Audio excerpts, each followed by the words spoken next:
Good evening and welcome to the Garner Town Council work session for July 29th, 2025. Not only is it a beautiful night in Garner tonight, but it's going to be more beautiful tomorrow because it's going to be 5 degrees cooler. We're getting a break. Hallelujah. We're going to call our meeting to order here.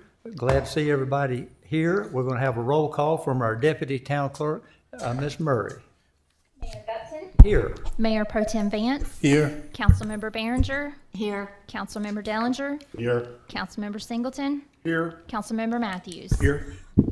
Okay, we need to formally adopt the agenda, and an excellent agenda it is with many interesting reports and fabulous concepts to be discussed. With that being said, I would ask council members for a motion and a second to adopt the agenda. So moved. Second.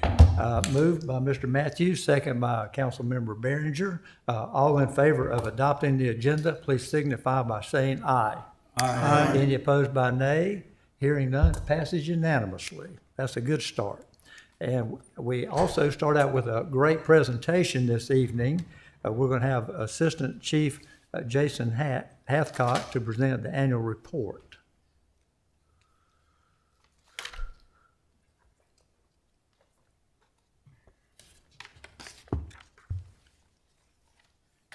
Okay, Mr. Mayor, Council, Town Management, thank you so much for allowing me to be here tonight to share our annual report. One of the highlights of being Garner Fire Rescue's accreditation manager is I get an opportunity to reflect frequently on history. And one of the things that I really enjoy is preparation of this annual report. There's so many things that happen over the course of the year that you can sometimes get lost in translation. And we've got a great team of people that manage a lot of programs and divisions that pour a lot of work into this. And we would generally present this to you much earlier in the year. As you can see, it's a 2024 calendar year report. The merger process and all of the work that kind of went into that delayed this timeline a little bit, but we're catching up now. So we're very happy to be here tonight to review it with you. So I want to bring your attention. This is a 12-page report, and it really just highlights most of the key accomplishments for us throughout the calendar year. I'm going to stop on the message from the fire chief because that shows you the timing that we actually completed this report. Generally, I try to have it done around about February time frame, and Chief Poole, now Assistant Town Manager Poole, always gives his message. And I'm just going to pause for a second on it, but I'm going to come back to it as we conclude the final report. So on page 4, we highlight every year the things that are important to us as an organization, our mission, our vision, our values, and we have 7 strategic goals and initiatives from our 2020 to 2025 strategic plan that we adopted. I am happy to report that as we conclude that plan, we've accomplished well over 90% of the critical tasks and objectives within that report. We are currently in the process now hosting internal stakeholder feedback sessions with staff, completing a SOAR analysis, so the strengths, opportunities, aspirations, and results. Most of that process I hope to have finished with staff within the next month or so, and that will help us to start crafting our new strategic plan over the next few months, which is one of the required documents for our accreditation model. On page 5 here, you can see with the opening of Station 5, we were able to add a second battalion chief per shift. So prior to opening Station 5, we had 1 battalion chief per shift. We were able to add a second one, And we were also able to add a fully staffed ladder company to Station 5. So we thank all of you for that. And then as we move into our fixed facility locations, you can see Station 5 there that we opened in May of 2024. So we don't have a full year of calls yet for them, but we most certainly are aware of the growth and development in that area. And I can tell you, since we've opened that station throughout this calendar year so far, the call volume continues to pick up each month. So they are seeing far more calls now as compared to when they opened. And we also grew our response area out in Station 5, both our urban and rural areas. The core of the annual report is the program highlights, and several years ago we broke these up into two areas, into operational accomplishments and administrative accomplishments. And 2 years ago I decided that we needed to highlight accomplishments as directly correlated with our accreditation model. So they want to see specifics on the 11 categories that they evaluate us on. So I'd just like to highlight a few here. I'm certainly not going to read them all out to you, but under fire suppression, one of the things that we did with staff was a ladder company operations manual was completed, and that was instrumental for Garner. Basically, our ladder trucks, we had no formal guidance on how they should operate, what they should do, how they should even search structures. So with a team of people, Garner was able to put together our own internal manual, and we're really proud of it. All staff members have been trained on it, and we've actually been able to use some of the operational techniques highlighted in the manual on actual calls. Underneath tech rescue, most of you know Hurricane Helene, the impacts it had on Western North Carolina. We were able to send a 4-person team out for 1 week to help with those rescue and recovery efforts. And then EMS, emergency medical services, as you're well aware, that's the majority of the call volume that almost any fire department in the nation encompasses. For us, it's almost 63% of total calls. But there's one really important piece here that I want to highlight, and it was really from 2023, but the recognition didn't occur until 2024. Just due to delays in processes and outcomes. We have a new records management system that we entered into about 3 years ago. And with that records management system, as a fire department, Wake County EMS uses the same system, and most of the hospital providers in our area also use the same system. This helps us with outcome-based data. So now whenever we go to a patient, whatever crew was involved in the interactions with those patients, they're directly connected to those patient outcomes. So that's really powerful for us. And I want to just tell you, in 2023, we had 30 first responders involved in 8 different cardiac arrest incidents, and all of those patients left the hospital with no neurological deficits. And you know, that's a really powerful piece of information just in itself. So we run a lot of cardiac arrest calls, secondary only to Raleigh due to sheer call volume, but anytime we can have successful outcomes like this, it's always something, not only as a fire department, but certainly as a community, as a town, that we should all celebrate. And then under our accreditation ISO, in addition to this report, every year we're accredited for a 5-year cycle, but I have to provide what they call an annual compliance report each year. That's a 278-page document that we just submitted a few months ago. I'm interviewed on that document, and that's what determines whether or not we're able to maintain our accredited agency status for the year. We've already had the interview. Everything looks good as of now. So we are now preparing for our full accreditation review early next year, which will encompass probably over 1,500 pages of documents once finally completed.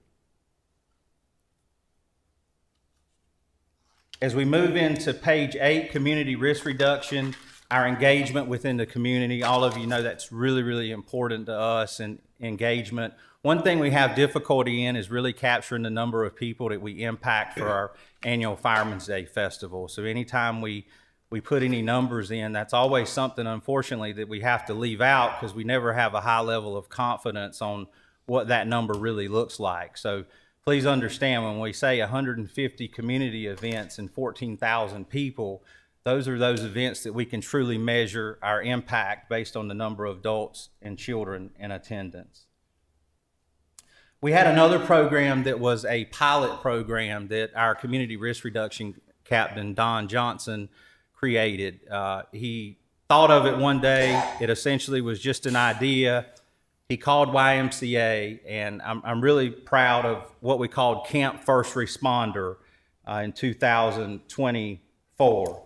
It was the first ever. It was a 1-week program, and it really encompassed all aspects of public safety. So not only fire department, but also police, EMS, and also our telecommunicators in the Raleigh-Wake 911 Center.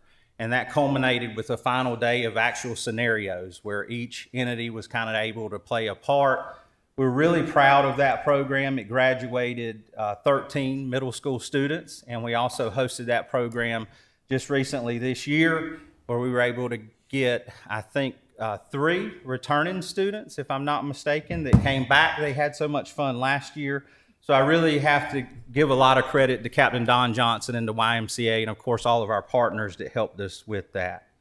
Under hiring and professional development, we received a peer team recommendation in 2020 as a result of our accreditation process that all members engaged in incident safety officer activities should be trained. And not just through experience, but specific training that prepared them to facilitate in that role. So as an organization, we looked at that recommendation. We thought about how we were going to accomplish that over the last few years, and we ended up hosting our own nationally recognized program through the National Fire Academy Incident Safety Officer course, which all of our operational personnel completed. And then in training, we're really committed to training, as you can see, with almost 28,000 hours of training. This equates to almost 332 hours on average for each staff member. So that's a lot of training in a lot of different areas, and it lets you know when we talk about training facilities that our personnel are really committed to making sure that happens. In addition to that, we welcomed 12 new employees who all completed successfully the 2-week orientation period, along with the 6-month firefighter probationary packet. And then as you can see at the bottom, we had numerous promotions and advancements as we also continue to propel people forward. So 2024 was a very busy year for us, comparably. We responded to 7,509 calls for service. And to just give you an idea how that compares to previous years, in 2020, we responded to 5,546 calls for service. 2021, 6,377. 2022, 7,233. 2023, 7,124. I can already tell you at the halfway mark for this year through June 30th, we were at 4,041 calls. So we anticipate we're going to surpass all previous years, and this could be our busiest year on record for 2025. I would also like to highlight the properties and contents lost and saved. We enter dollar values, buildings and contents. A lot of it is estimated, but you can see that we had $10.14 million in property and content saved as compared to $1.33 million in loss. And another area that we're really happy to showcase is we always like for it to be zero across the board, but on this particular page, as we look at the civilian and firefighter fire casualties, you can see that we recorded 0 civilian fatalities or injuries, 0 firefighter fatalities. We did have 2 very minor firefighter injuries, nothing serious at all. We generally like for all those numbers to be 0, but in this situation, we're really proud of those efforts for 2024, and we've done what we need to do for those 2 injuries to hopefully prevent any future occurrences. One of the things that we're often asked in the fire service when we respond to calls is how much time we actually spend on scene. So the depiction on the right, the unit on scene time by call type, shows you for fires This is until the final unit clears the scene. Almost 2 hours we spend on fires as compared to our number one call for service, which is always medically related, 35 minutes on scene.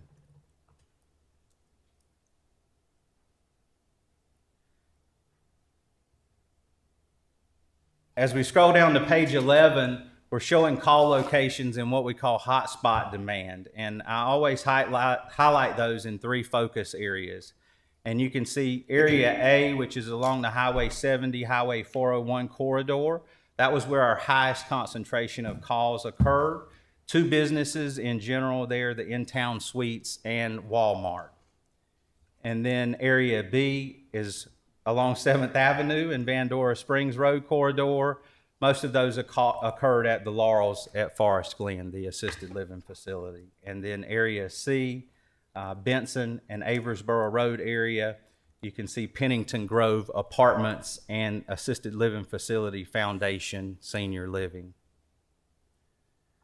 The next page we put emphasis on travel times, which is from time of unit en route until the unit actually arrives on scene. We look specifically in these depictions at the first due unit. What time did the first due apparatus get on scene? And you can see the focus areas for those also identified as A, B, and C. We showed anything exceeding 7 minutes in that depiction, and you can see area A is along the Interstate 40 corridor. We have numerous travel impediments while we try to get down any calls for service along the Interstate 40 corridor. And then B is in the area that we identified in the fire station location study in the Bryan New Bethel Road, New Bethel Church Road area.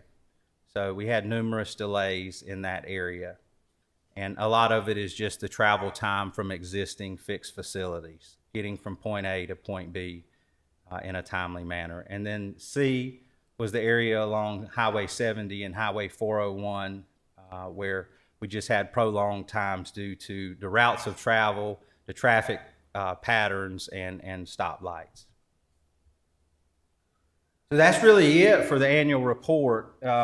In summary, we continue to refine a lot of our processes and procedures as a result of our recent merger process. And I told you earlier that I would go back to the message from the fire chief. And I want to leave you with this because it was a really powerful message whenever I reviewed this, and I think it's more applicable today really than any other time since we started doing these annual reports. And in it, towards the bottom, Chief Poole says, and I leave you with part of the chief message: we look to the future, we carry forward the lessons learned and the values that have brought us to this moment. Together, we will continue to serve with integrity, innovation, and excellence. And that statement's probably no truer now, as now we're a merged entity with the town. We still continue to uphold all of that, and we still strive daily for continuous improvement efforts. So that's it. That's the summary of the annual report. I will now entertain any questions or comments from any of the council members. Well, thank you very much, Chief, and I never want to miss an opportunity to give accolades to everybody who's been involved in this merger for, 8 or 10 years. This has been long in coming, and this is another important milestone where we're receiving the annual report from you as a full member of the Town of Garner team. Every report I get is satisfied. The thing has gone unbelievably smoothly. I can't thank you enough and your whole team. The Garner town staff we take for granted, they're going to do everything, and they've done a wonderful job. I also want to mention some people that were critical to this whole process that never get recognized enough. They seldom get the spotlight. They seldom do the glamorous stuff. It's your fire board of directors. And I just want to read the names of the people who've been involved, recognize them for the great leadership they displayed in making this happen and go smoothly. Current President Joe Sample, Vice President Mark Wilson, Secretary Kenny Walker, and then the board members Nancy Anderson, Stacy Kolzak, Carl Williams, Johnny Foster, and never forget the contribution made, I'm going to call him the President Emeritus, Steve Woodall, who led this charge for so long and instrumental. So thanks so much. It's a wonderful union, a long time coming. I hope it will do nothing but help you get your job done, give you the behind the scenes resources. Nobody can fight fires better than Garner Fire. We didn't do that to make you better firefighters. We did that to take some of the administrative and back office work off of you so that you can focus on what only you can do. So far, it seems to be working great. And with that, I'll pass the microphone along to the council members, starting with Mr. Vance. Any questions, comments for the chief? Well, no, I would say the really great presentation. The work that the Garner Fire and Rescue has been doing has been significant. As I said before, you've always carried yourselves with professionalism. As I mentioned also that you came out to my house. My son had a emergency event, and it was just a class act during that period. And what I see here is just a continuation of that. The merger was a major undertaking, and with that coming together the way it did, as smoothly as it did, is my hats off to all those who were involved with that. I know that'd be a great asset altogether, working for the town, citizens as a whole. And I would just say, just continue with the great work. Thank you. Thank you. Yeah, thanks again for all the information every year. It's very insightful. It's always good to see sort of data-driven and data-responsive approach to executing the work. I have one question, sort of, and you may not have the answer right now. So how would you sort of assess the fire department's recruitment and retention, just isolated, and then how would you sort of judge it against other fire departments in the region? Like, are we at the top, in the middle? What's sort of your perspective on that? So from a recruitment perspective, one of the things that we're already seeing very early on with this recruitment process that we're in now is the applicant pool has increased based on our ability now to share on the town's site and through those different outlets. I think we had more candidates this time than we've ever had in previous years, at least in the almost 6 years that I've been with Garner Fire Rescue. So that makes for a much more competitive process. And that was not only just applicants, but let me note, qualified applicants that we got this time. So we were really, really happy with that as compared to other processes. When we try to bring people to Garner, one of the things that we always face is competition with other departments within Wake County. So trying to offer the competitive salary, the competitive benefits as they apply with other organizations is certainly something we anticipate staying on top of.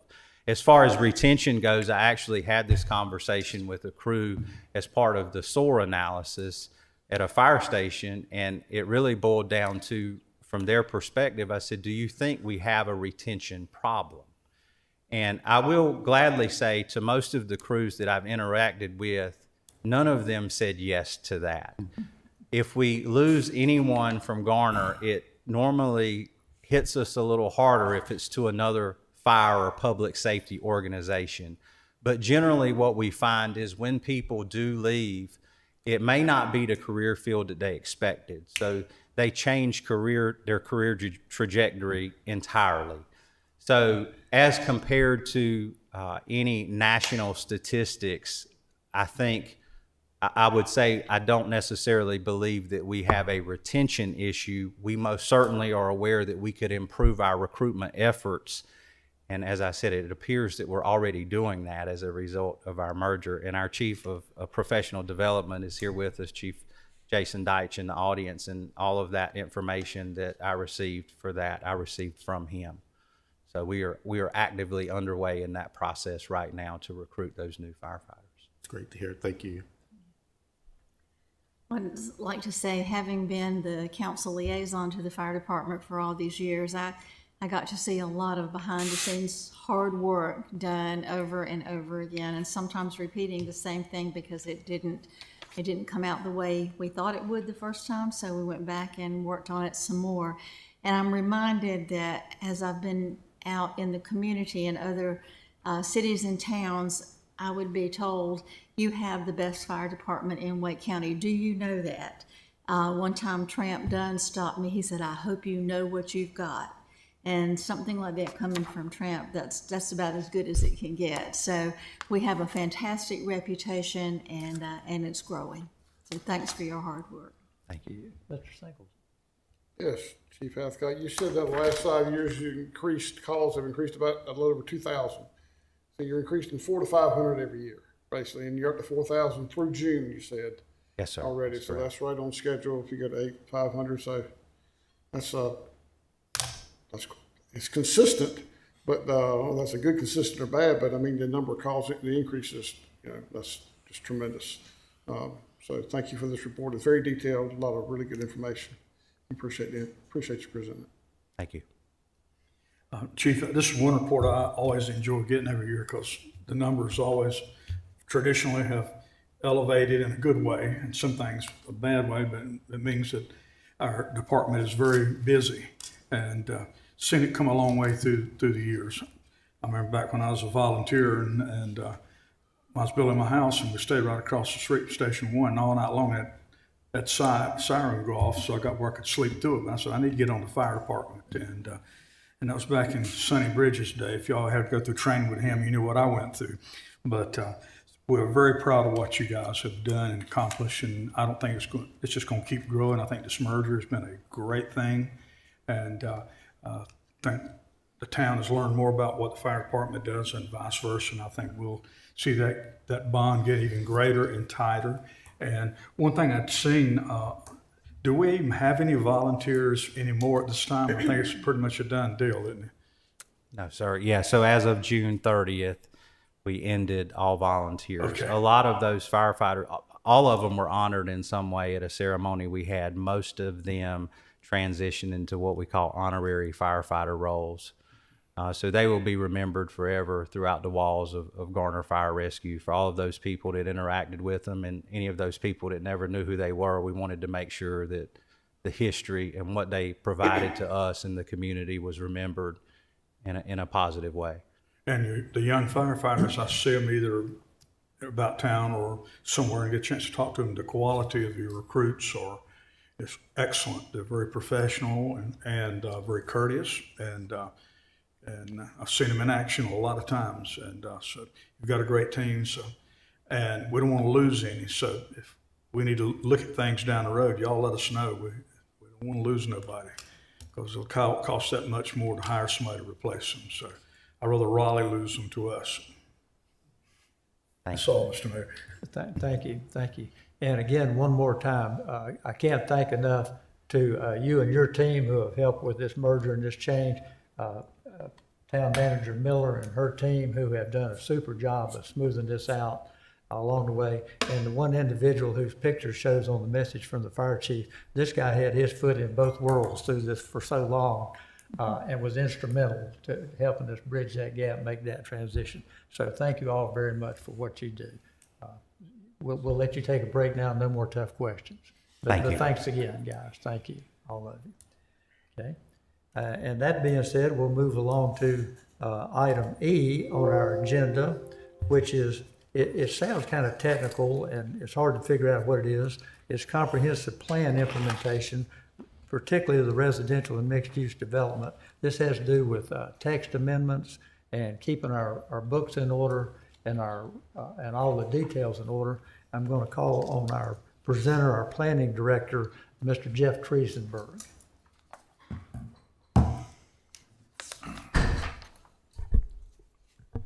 Good evening, Mayor, council members. Good to see you all this evening.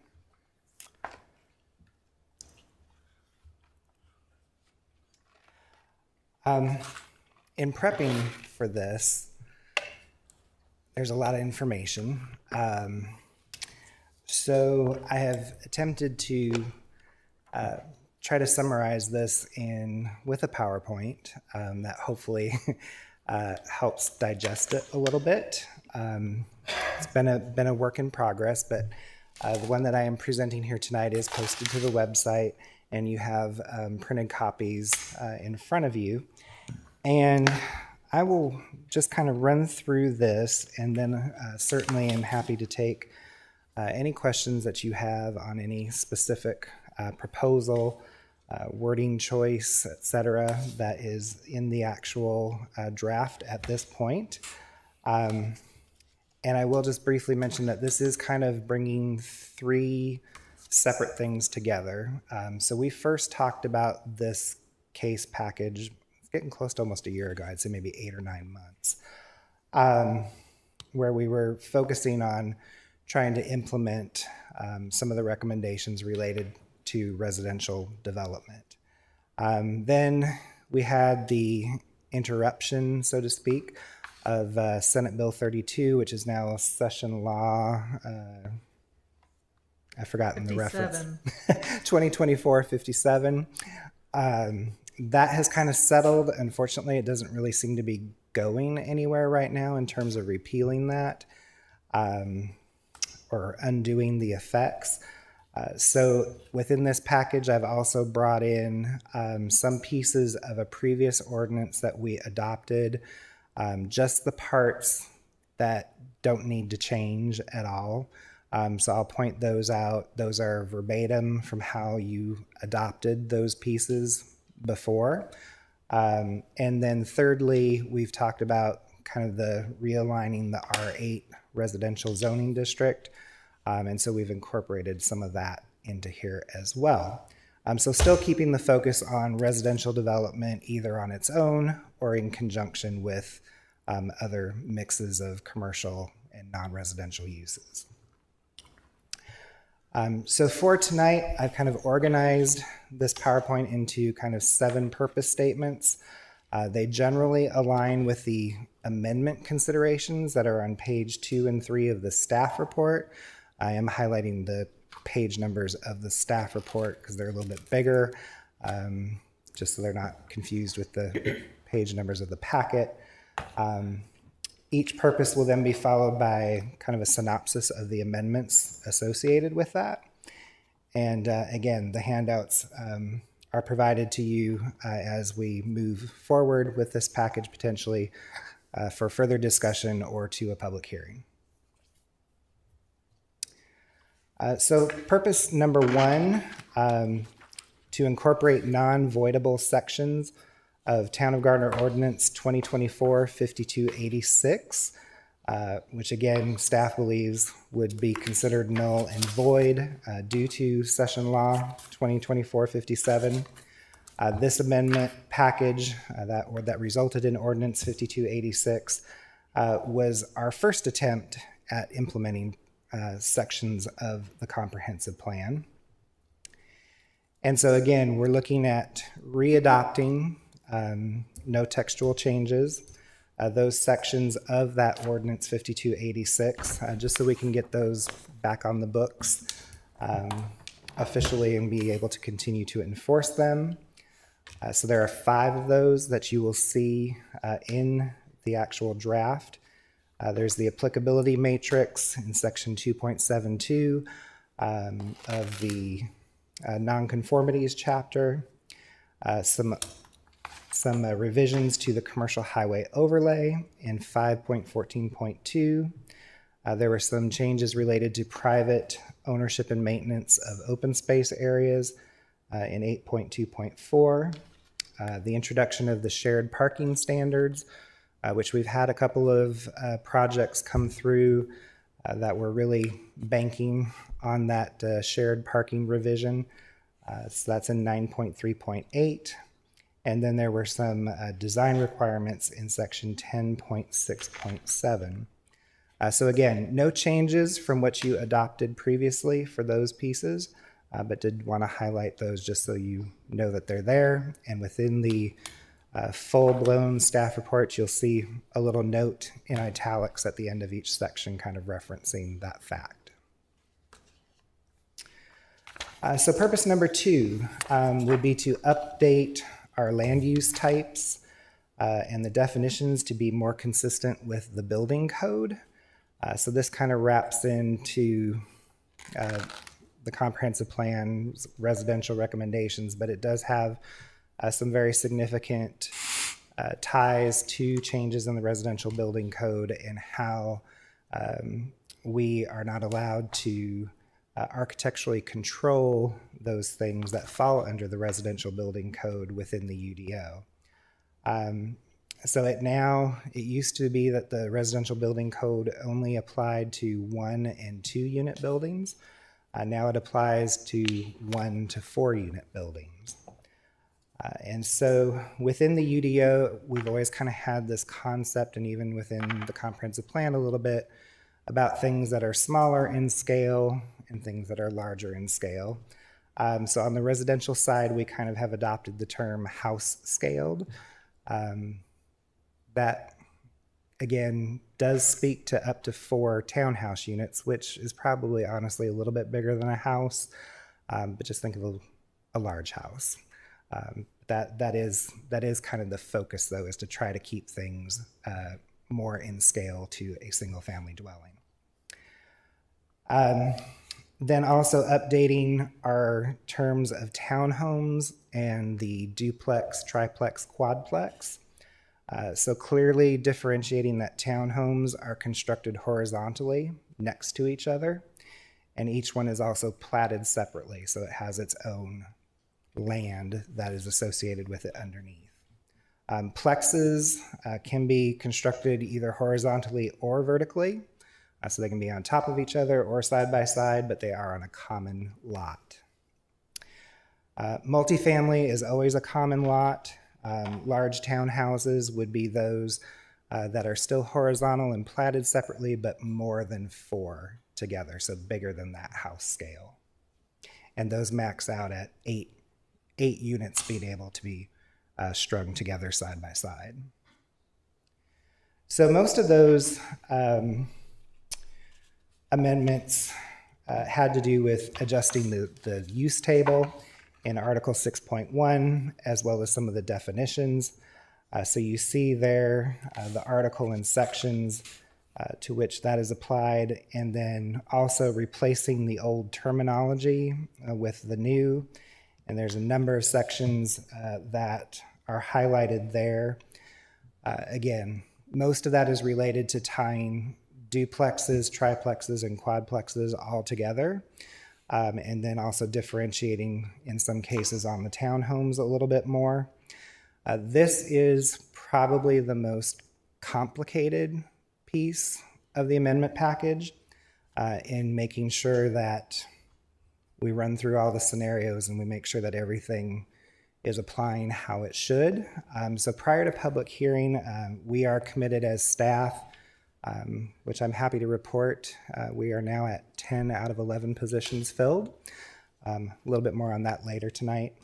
But I am going to ask staff to kind of each pick a scenario and step through the draft language and kind of do a triple or quadruple check now on how the language is set up and how the tables are set up to hopefully just do one more round to try and catch anything that may have slipped through the cracks that was just unintentionally missed as we're shifting things around.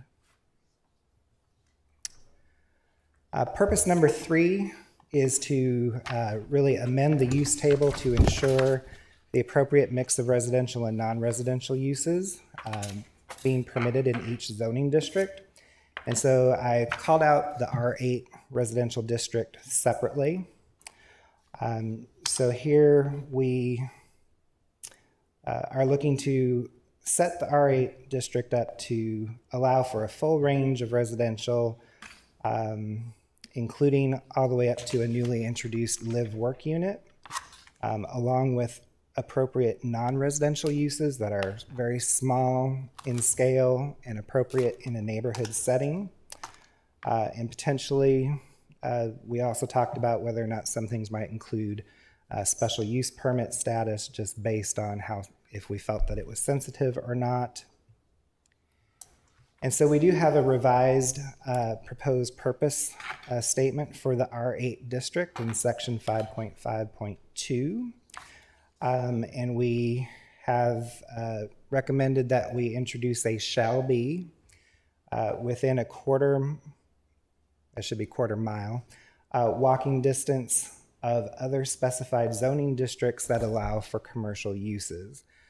So those districts might be the newly revised MFB, if it has a commercial component, the neighborhood mixed use zoning district, the commercial mixed use, the traditional business district in downtown, or the activity center district if we ever have something that is zoned that.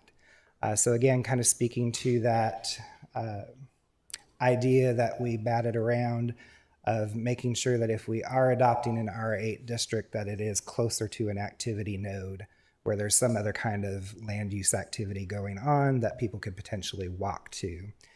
And so we have specified walking distance. So that would be determined by some kind of transportation network that people could actually walk on, whether it's the shoulder of a road that doesn't have sidewalks or existing sidewalk or greenway infrastructure. So it would not be as the crow flies. Then also, secondly, we would look to then establish a minimum density for residential of 4 dwelling units per acre. So again, kind of pushing back on that tendency for folks to come in and want to do something less dense, but have the different setback and lot width standards. So incorporating those in the different sections that you see highlighted there from 5.6.3 through 5.6.7.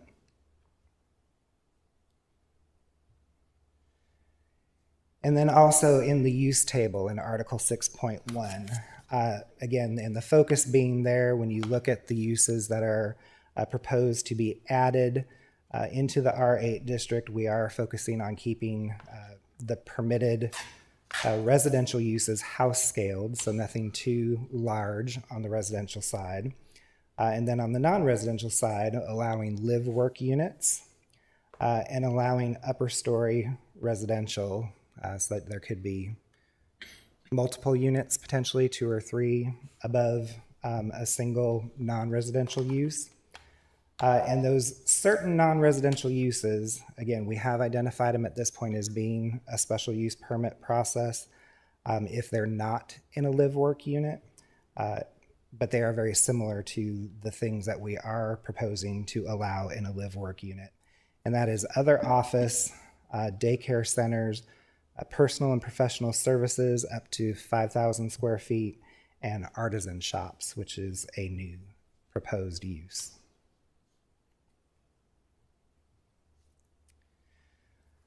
Moving to purpose number 4, this one is related to purpose number 3, but I've called this one out separately to focus on further differentiating the MFB from MFA. So shifting our MFB district to denser elevator required apartments and supporting non-residential. And so then MFA kind of becomes the gap filler between R8, which is focused on the house scale, and MFB, which is really more on the vertical elevated type apartments and mixed use buildings.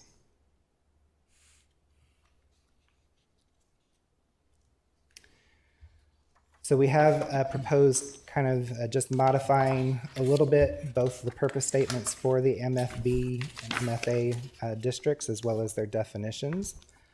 So again, MFA will focus on house scaled and walk-up multifamily, including the plexes and townhomes would be permitted as well, but no single family detached. MFB, again, would focus then on elevated structures adjacent to high capacity transportation options. So things like the BRT, a transit line, or even a major thoroughfare, certainly not a collector or local street, but something where folks have better access to transportation. Residential and mixed-use structures would be encouraged. We talked here about shall versus should. The difficulty with the shall for the MFB district to incorporate non-residential could be that when you start looking at every building, in talking with folks, I think there's a desire to incorporate a building or 2 that might have a different use on the bottom floor. But there may be some things, some cases where some of the buildings would want to remain all residential.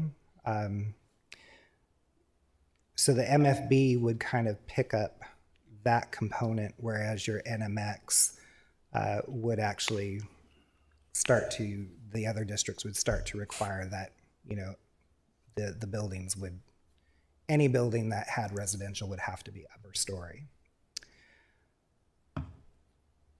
And again, also clarifying that now multifamily generally usually refers to 5 or more units within a building, but it does also include the duplex, triplex, quadplex, because they are rentals on a common lot.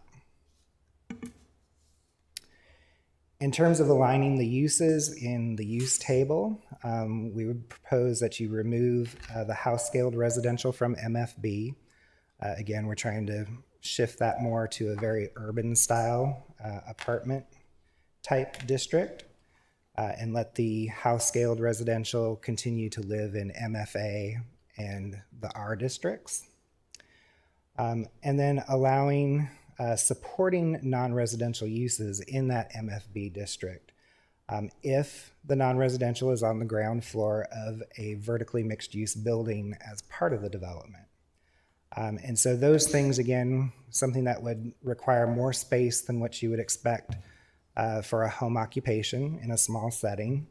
But these would be things that folks living in these denser developments would hopefully want good access to. That could be higher education, indoor athletic entertainment facilities, general office, medical office, sit-down restaurants, daycare centers, private gyms, spas and pools, small personal or professional services, indoor sales and retail, and artisan shops. So those are all the uses that we're proposing that could be on that ground floor.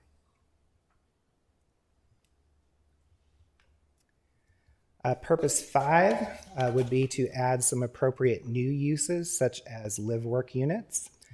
That is described in page 71 of our comprehensive plan, and to establish ancillary or customary non-residential uses that could be incorporated into those live-work units, very similar to a home occupation, but allowing for a little bit more retail activity, which home occupations do not allow. So a live-work unit, we would set up definitions there in section 13.212. Again, focus keeping on an urban residential character, but setting standards that limit the size of the non-residential space. We don't want the non-residential to overwhelm the neighborhood. Just think of these as townhomes with ground floor businesses, limiting the number of employees that are allowed, controlling the access and building orientation to the street and parking, limiting the hours of operation, and limiting outdoor activities. The live-work units would allow general office, personal or professional services, and artisan shops within those live-work units. Those would be the choices that you could have.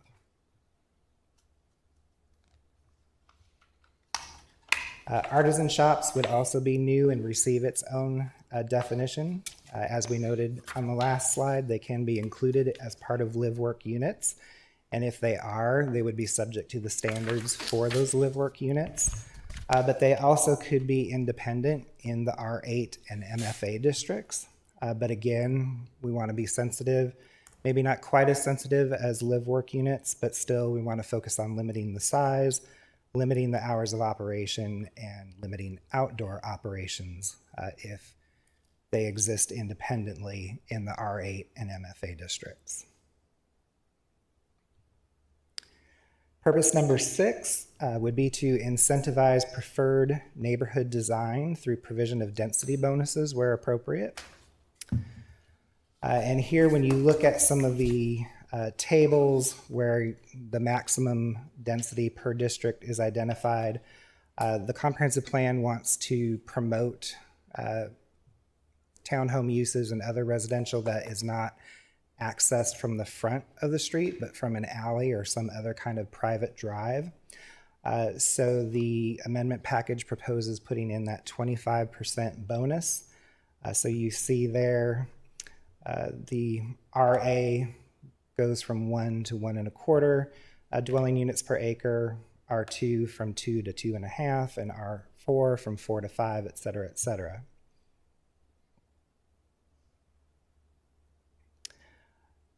And we would also clearly define, which the current ordinance, I don't think it really anticipated putting so much emphasis on the alley loaded or from private streets.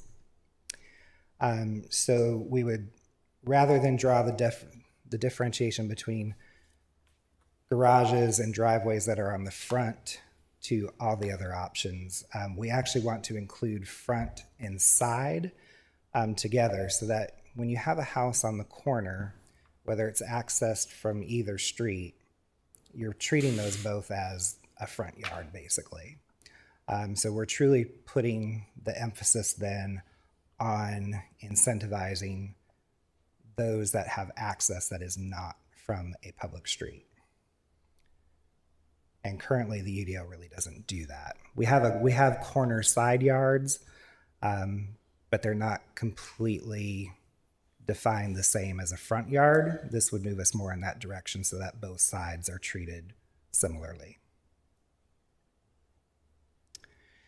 And then finally, purpose number 7 would be to eliminate redundant regulatory language that we've identified, clarifications where needed, and making other residential use adjustments in a manner that will not reduce density or buildable area, nor create any nonconformities for any permitted non-residential zones. The reason that's in there is because that is the nonconformities session law that was approved by the state and has not changed back at this point. So any amendment that we do make to the UDO currently is not allowed to reduce density or buildable area or create nonconformities in non-residential zones. So we have to be mindful of that. Some of our amendments in that 5286 ordinance did that. So we've had to kind of hold off on being able to implement those. What, in this context, what is the definition of buildable area? So in talking with legal, anything that would eat up more of the acreage and allow less of it to go to buildings and actual leasable space is where we've kind of, I think, settled on where we're at this point in time with that. So it could be increasing, for instance, the open space requirement that we added for non-residential. Currently, we're still pushing for folks to add that, but technically, we believe that that's one that kind of reduces the amount of space that you could put towards the actual usable, leasable space. So we've been advised that that probably is something that would step over that threshold. So does this mean, and it ties into some of my other questions, does this mean we can't really encourage verticality because it decreases the buildable area of a parcel? No, I think because there you're actually adding the potential for more leasable space, right? By going vertically. So if we, If I might add, Yeah. so in the downzoning bill, there's the prohibition on decreasing development density of the land. So I think the verticality, if you increase density vertically, that wouldn't be, but there was some concerns that required buffers and things might reduce density. For instance, in the traditional kind of single-family homes that aren't being built up. So again, this is fairly new as applied to local governments. So it hasn't really been interpreted yet as to fully what that means. But for instance, like going from an R8 to an R4 would be decreasing the density. it becomes a matter of interpretation when you get into other types of regulations that might reduce that buildable area because it's prohibited to build, but buffers are the easiest, analogy to make, where we just prevent building in the floodplain or the Neuse River, or require these buffers between adjacent land uses. So could you interpret buildable area to also be up? Yeah, because they don't use buildable area in this and just use density, we'd have to look at it from that, but. Well, then I think it'd be helpful to stick with the density language if that's what the statute says, and not create a new word like buildable area that isn't fit with the statutory language. That'd be just a recommendation. As I was just trying to get clarification. Yeah, no. Thank you. Good, very good question. Thank you. So some of those things, and again, I didn't list every little clarification, but I did list kind of 5 of the more prominent ones. One of the things that has come up as a concern from everybody who's just building their own house to, the larger residential single-family developments, we have a bit of a unique method for determining building height. I haven't really found anybody else in our area who does it the way we do it. And the way we do it, we actually kind of take an average base elevation, kind of from the front around to the back of the house. So that 35 feet tends to start lower than most places. And then we also go to the very tippy top of the peak of the roof, which again, that puts pressure on potentially that 2.5-story product or even a 3-story product to actually fit within that 35 feet. We admittedly had probably not looked super closely at that on every individual residential building permit that comes through. But certainly with the amendment that we proposed, it would bring us very much in line with everyone else. It very comfortably would fit a 2.5 or 3-story home because it focuses on the grade at the front, if it's at the street or if it's faced on a common green space. So it starts truly at the front of the house, and then it goes just to the midway point between the eave and the peak. So we already the ordinance allows for minor features to go above that 35 feet. So if you think of an older house that had a chimney is allowed to exceed that 35 feet. So the idea there is that, kind of the top half of the peak of your roof, it's not the whole width at that point. It's probably half. So just kind of keeping with that idea that minor things could extend kind of beyond that 35 feet. So that is, it may seem small, but it does, it does, and it will put a lot of people at ease by having a little more flexibility. There were also some redundancies on where the ordinance talked about permissible front yard impervious area. So it was kind of duplicated, and we didn't want there to be any confusion. So we're proposing removing that language from 5.6.1, but keeping it in 5.6.3 and 5.6.6 as appropriate. Several of the figures that document the dimensional criteria would need to be adjusted because of the other changes that were made. So those are primarily 5.6D, 5.6F, and 5.6H.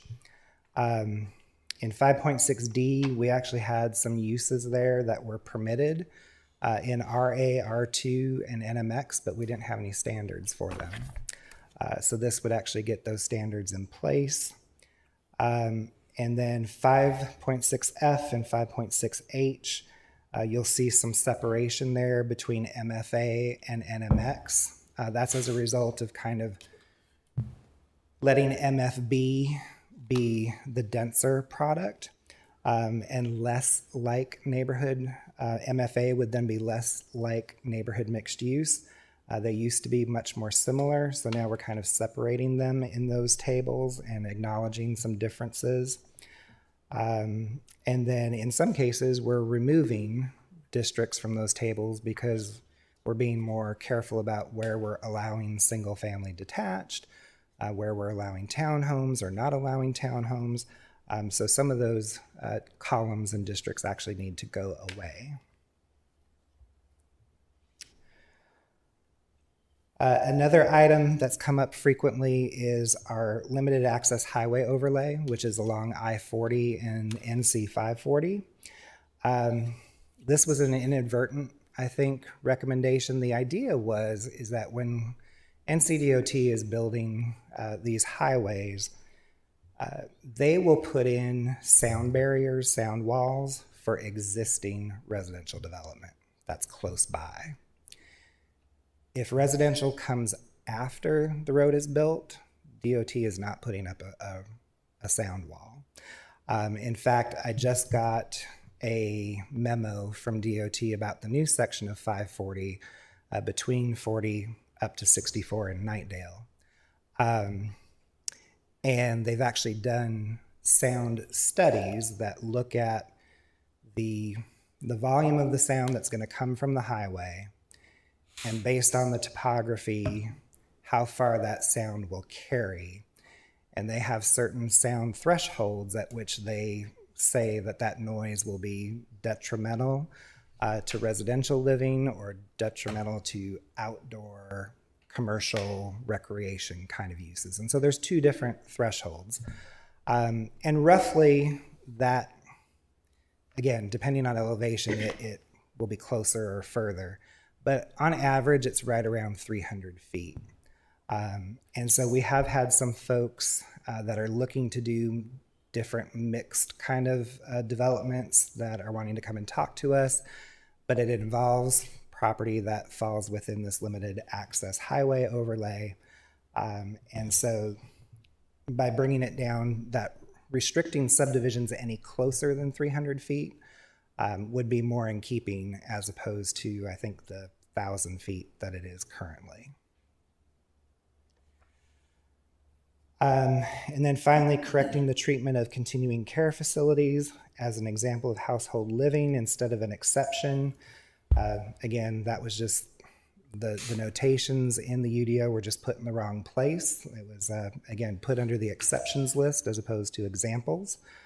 So we've proposed fixing that and also eliminating the redundancy of subsection B in 6.4.3, which is actually already stated in 6.4.1. So again, that last one is getting down into the weeds a little bit, and there's certainly many things that are even further in the weeds that I didn't choose to highlight, but are just loosely tied to implementing these 7 things that we've already talked about. So the next steps would be to consider setting a date of public hearing, and then eventually, once we do that, holding the public hearing, going to the Planning Commission, and coming back to you for a decision. But I am glad to answer any questions or entertain them and get back to you with an answer if I don't have it, and welcome your discussions and possibilities for next steps. Thank you very much, Mr. Treesburg. Stand by. Oh, There yeah. may be a question or two. I'm not going anywhere. And just to try to put this in context a little bit, what we're talking about, going back to 30,000 feet elevation, is the Uniform Development Ordinance. And we have a book that's about that thick with print that's even finer than this and more details and more technical stuff. And what that UDO is an attempt to take our dream book. I wish I brought it with me. It's colorful, it's beautiful, it has maps, it has pictures of beautiful houses and beautiful parks, and it's called the 2023 Garner Forward Comprehensive Plan. It was greatly updated and revised in 2023, right into 24. The community actually started working on this over 30 years ago. It's our dream book. It's where we want to be. It's what we want it to look like, to feel like in Garner. And then your job and your staff's job is to translate that dream book into the UDO, the Unified Development Ordinance, that we can explain to builders, developers, surveyors, what we're trying to do. So it seems like a lot of detail because it is a lot of details. And thank you for handling this. Not to mention, you have these pesky little state laws and NCDOT requirements that have to be reflected in this UDO is all. It's a huge job. You and your staff do a great job at it. And now to put this in perspective again, the issue before council this evening is not whether to approve this, every word or not, but to ask good questions like Councilman Dellinger mentioned over there. And I'm all in favor of, if we can use less words, let's use less words. Let's make it simple and clear as we can. I know that's one of your guidelines.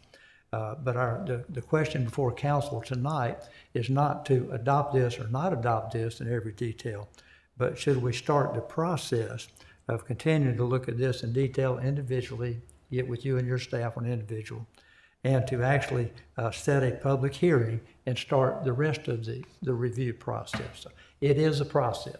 We will find more unbuildable area or questions that we have in it. So just trying to put this in perspective. Thank you. And you brought a lot of information here tonight. We respect what you do. Clearly, I'm in favor of moving ahead with the process and keep asking questions, keep studying from the council, from your staff, from builders, from developers, from neighbors, and make sure we're taking that beautiful dream book and translating it as best and as clearly as we can to get our desired result. So thank you very much for what you're doing. Greatly respect you and your staff. It's a Herculean task, I might say, to get this done. With that being said, be glad to open the floor to observations or questions from anyone. Might even start with Mr. Matthews down at this end. Questions, comments? Not at this time. A great presentation, and I like how you simplified a whole lot, because I know this can be over a lot of people's, including my head, but you really brought it out. A lot of clarity here, and I appreciate that.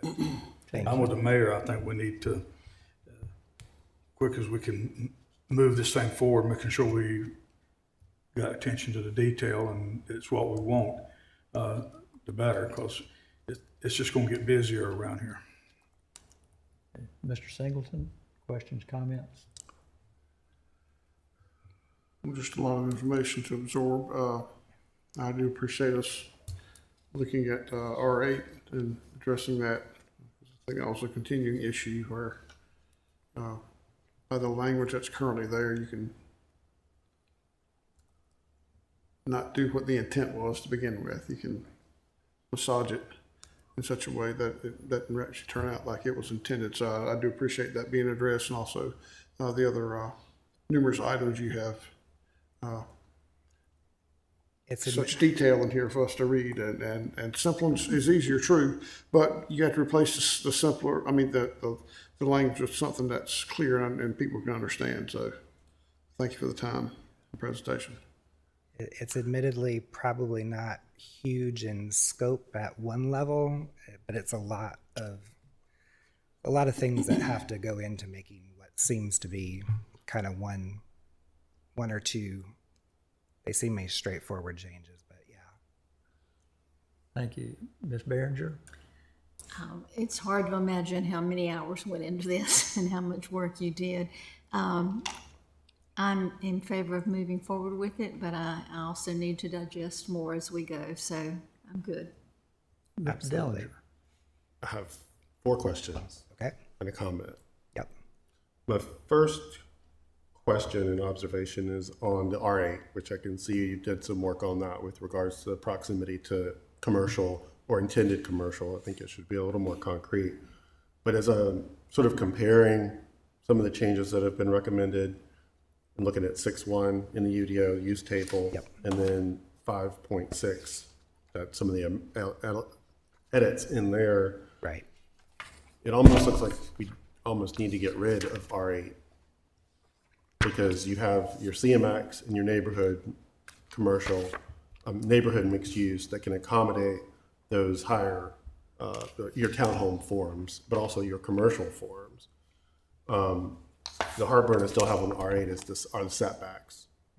And I think what we've seen is developments come in that could fit under R4, but they're choosing R8 for those setbacks. And so even with this density bonus, which I'll get to in a second, if you had an R4 that came in with a density bonus, you could end up with almost an R8 product. Is that correct? I mean, minus maybe the denser townhomes. Right. Yeah. The denser townhomes and the live work probably. Yeah, it's the setbacks that are a little problematic. And then I had a question on the density bonus. You know, it's a density bonus for a forum you're exchanging, but we're not really getting the density the more compact density we want. Right. We want a density bonus to go from 4 to 8. We want a density bonus to go from 8 to MFA or neighborhood mixed use or commercial mixed use. Gotcha. It's, again, this is difference between this vertical density argument and this sort of verticality argument. Mm-hmm. That's why I'm glad we clarified the buildable area, because I don't think we're having a lot of disagreement on density. I think we're having a lot of disagreement on form. And I think that came out in some other recent developments where we actually would like more density in some places, but you can't get the right form if they're hanging their hook on this R8 and using a density bonus to smash, to use Mr. Singleton's ram and cram. It's the ram and cram zoning district right now.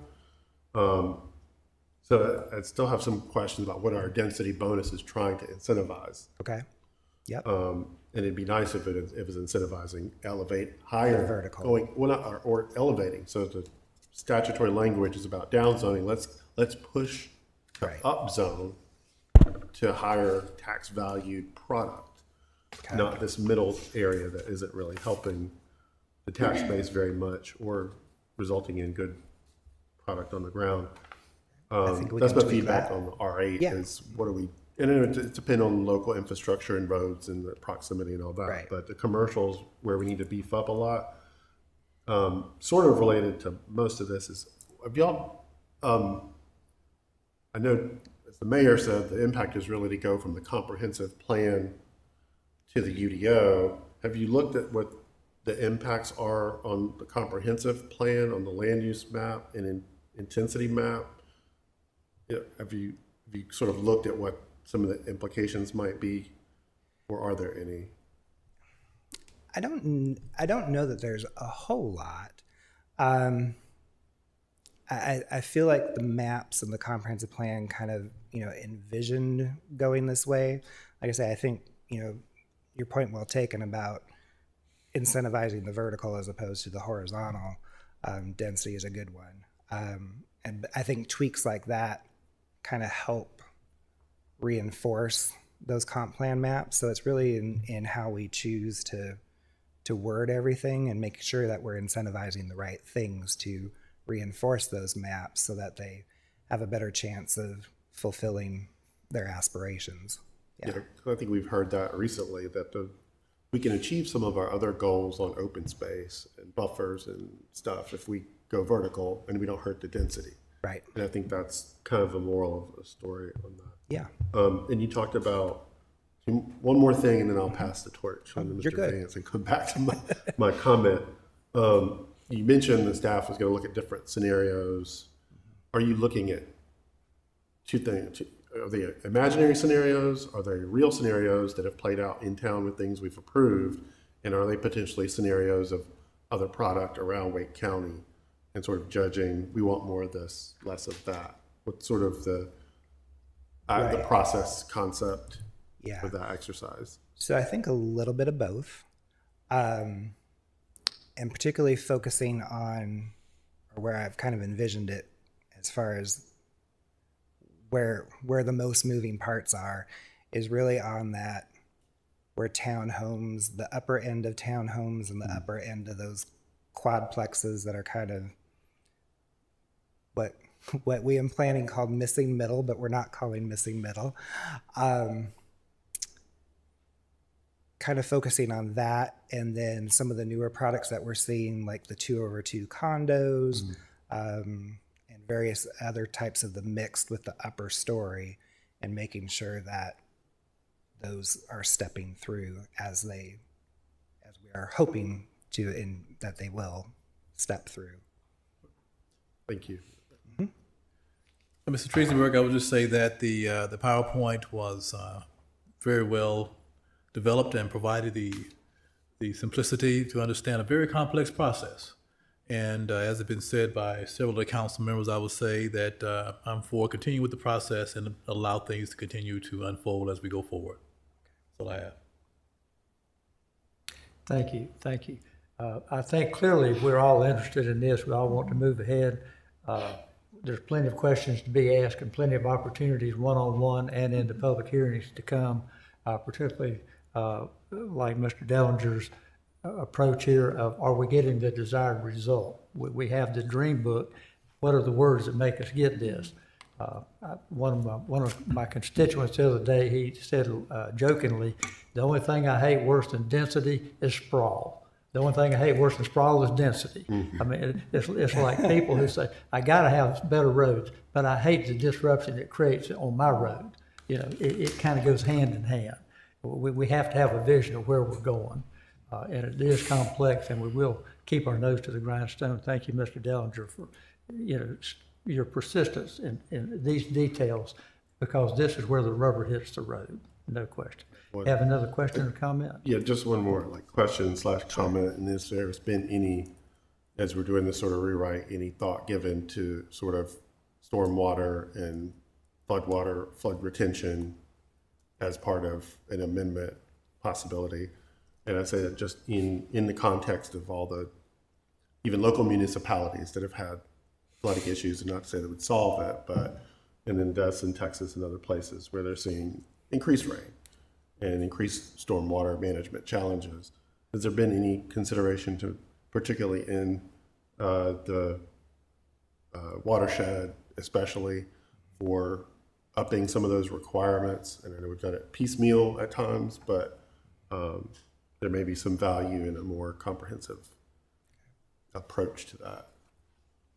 Have not really thought about that specifically as a part of this package, but I'm happy to sit down with engineering and go over some of that as it, you know, ties into these specific types of development.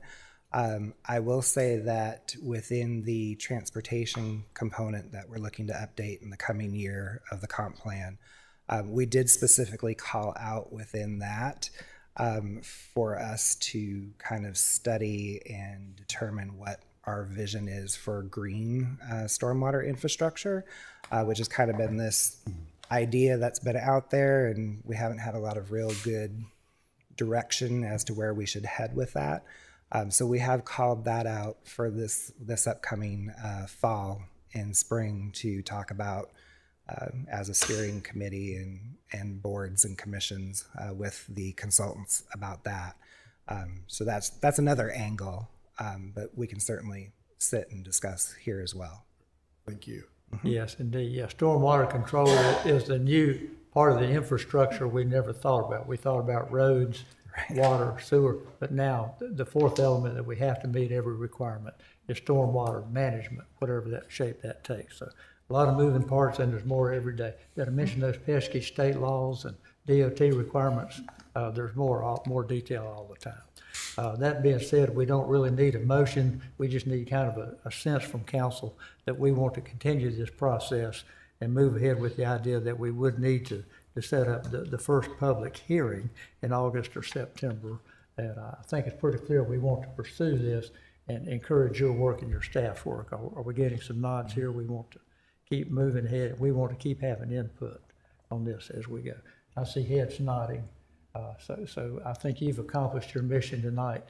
Continue your crusade, sir. May justice prevail. All right.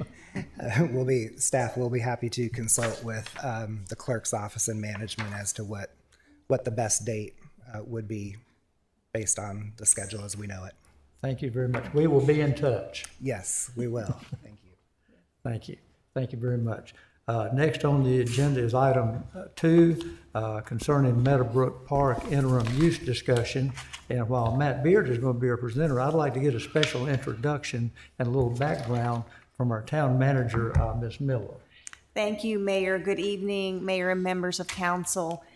Tonight's information on Meadowbrook Park and interim use really started about a year ago when council requested from staff to start thinking about, is there an opportunity to open up part of the Meadowbrook Park for residents to be able to use in a passive use or so, as we continue to work on some remediation work at the actual site itself, but also as we continue to plan both for a master plan of the site and then as we look at building our bond program for actually building the park.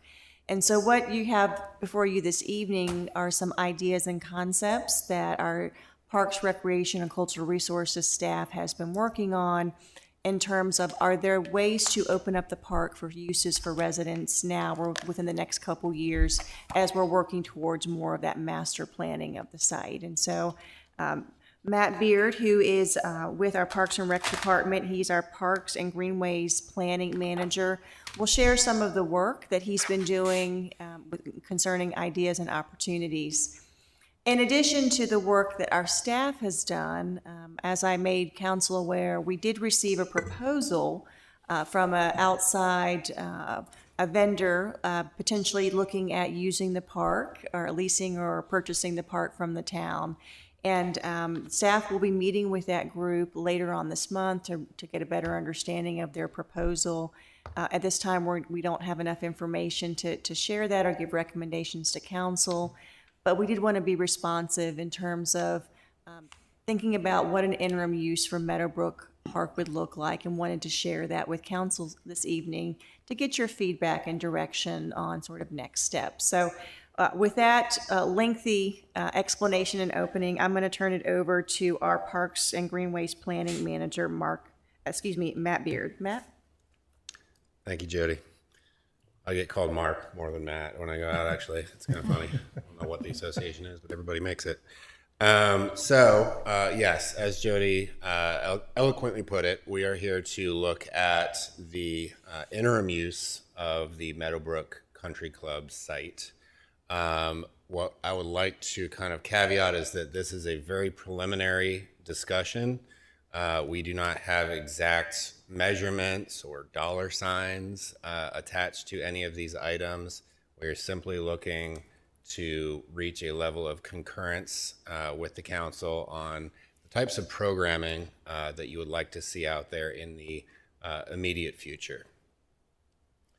So the purpose would be to provide some background information on the park master plan that was approved, as well as the subsequent phase 1 development plan, as well as to update you on the dam and pond status and to present the interim use proposal for the property. You'll be receiving information and providing feedback and direction on the concept plan. So we'll start with the historic designation on the park. I'm sure you're all familiar, but just to kind of remind everybody, the site is the historic Meadowbrook Country Club. It is on the National Register of Historic Places for its establishment during the Civil Rights Movement.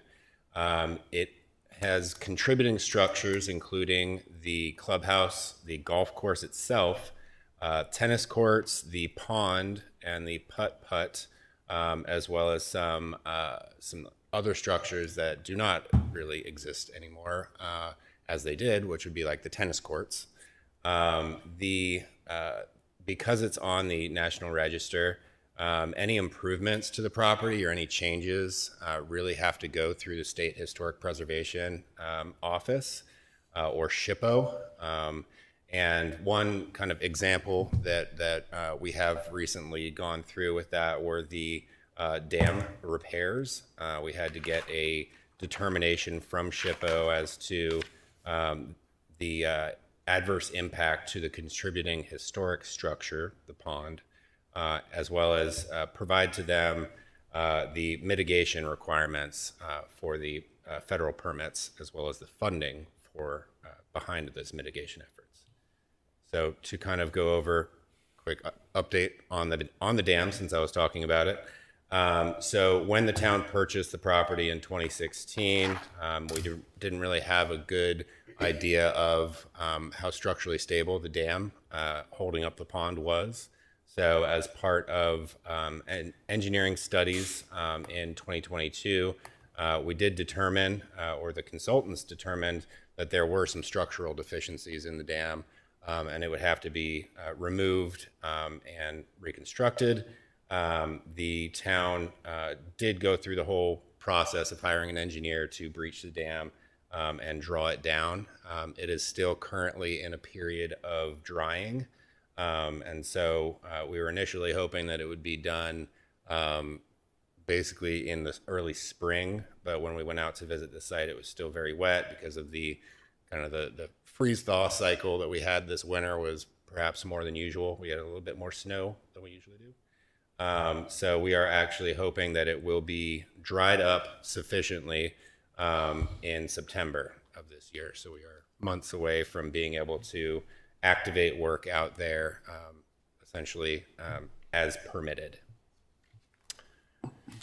So in 2021, the town did approve a master plan for the site.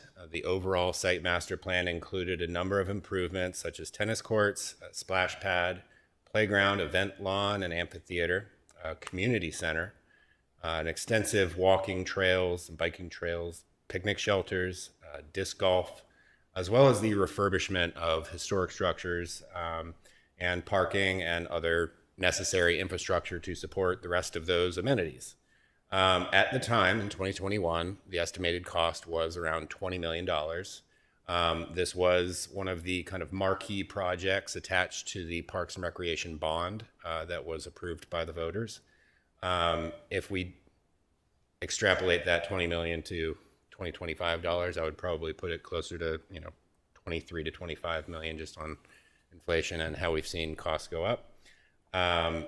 But in 2022, the town decided to go into a phase 1 development plan to try and establish some of the goals presented in that original site master plan, albeit on a smaller scale.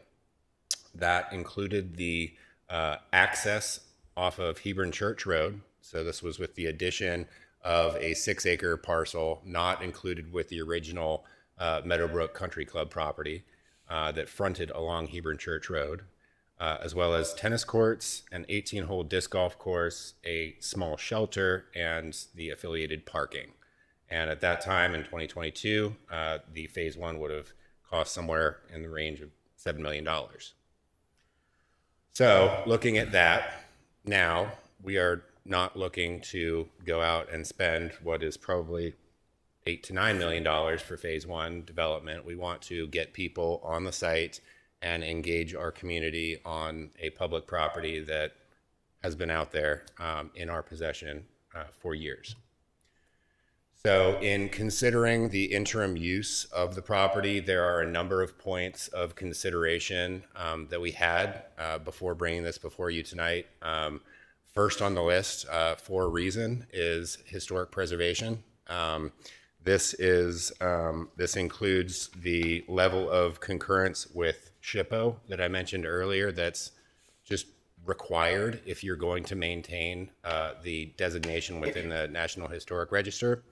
It is also coordination with folks that have been managing the site and are familiar with the site. And I think I see our Friends of Meadowbrook group here tonight, so thank you. I haven't met you yet. I'm Matt. I look forward to talking with you. So the second point would be the future use component. So not going out and paving a site if we did want to preserve its history, that's a key marker.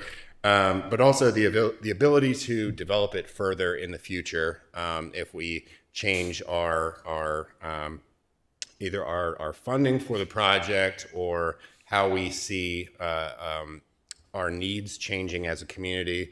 We can go out and update things. So it's not necessarily pushing so far that you can't take a step back and reimagine the site.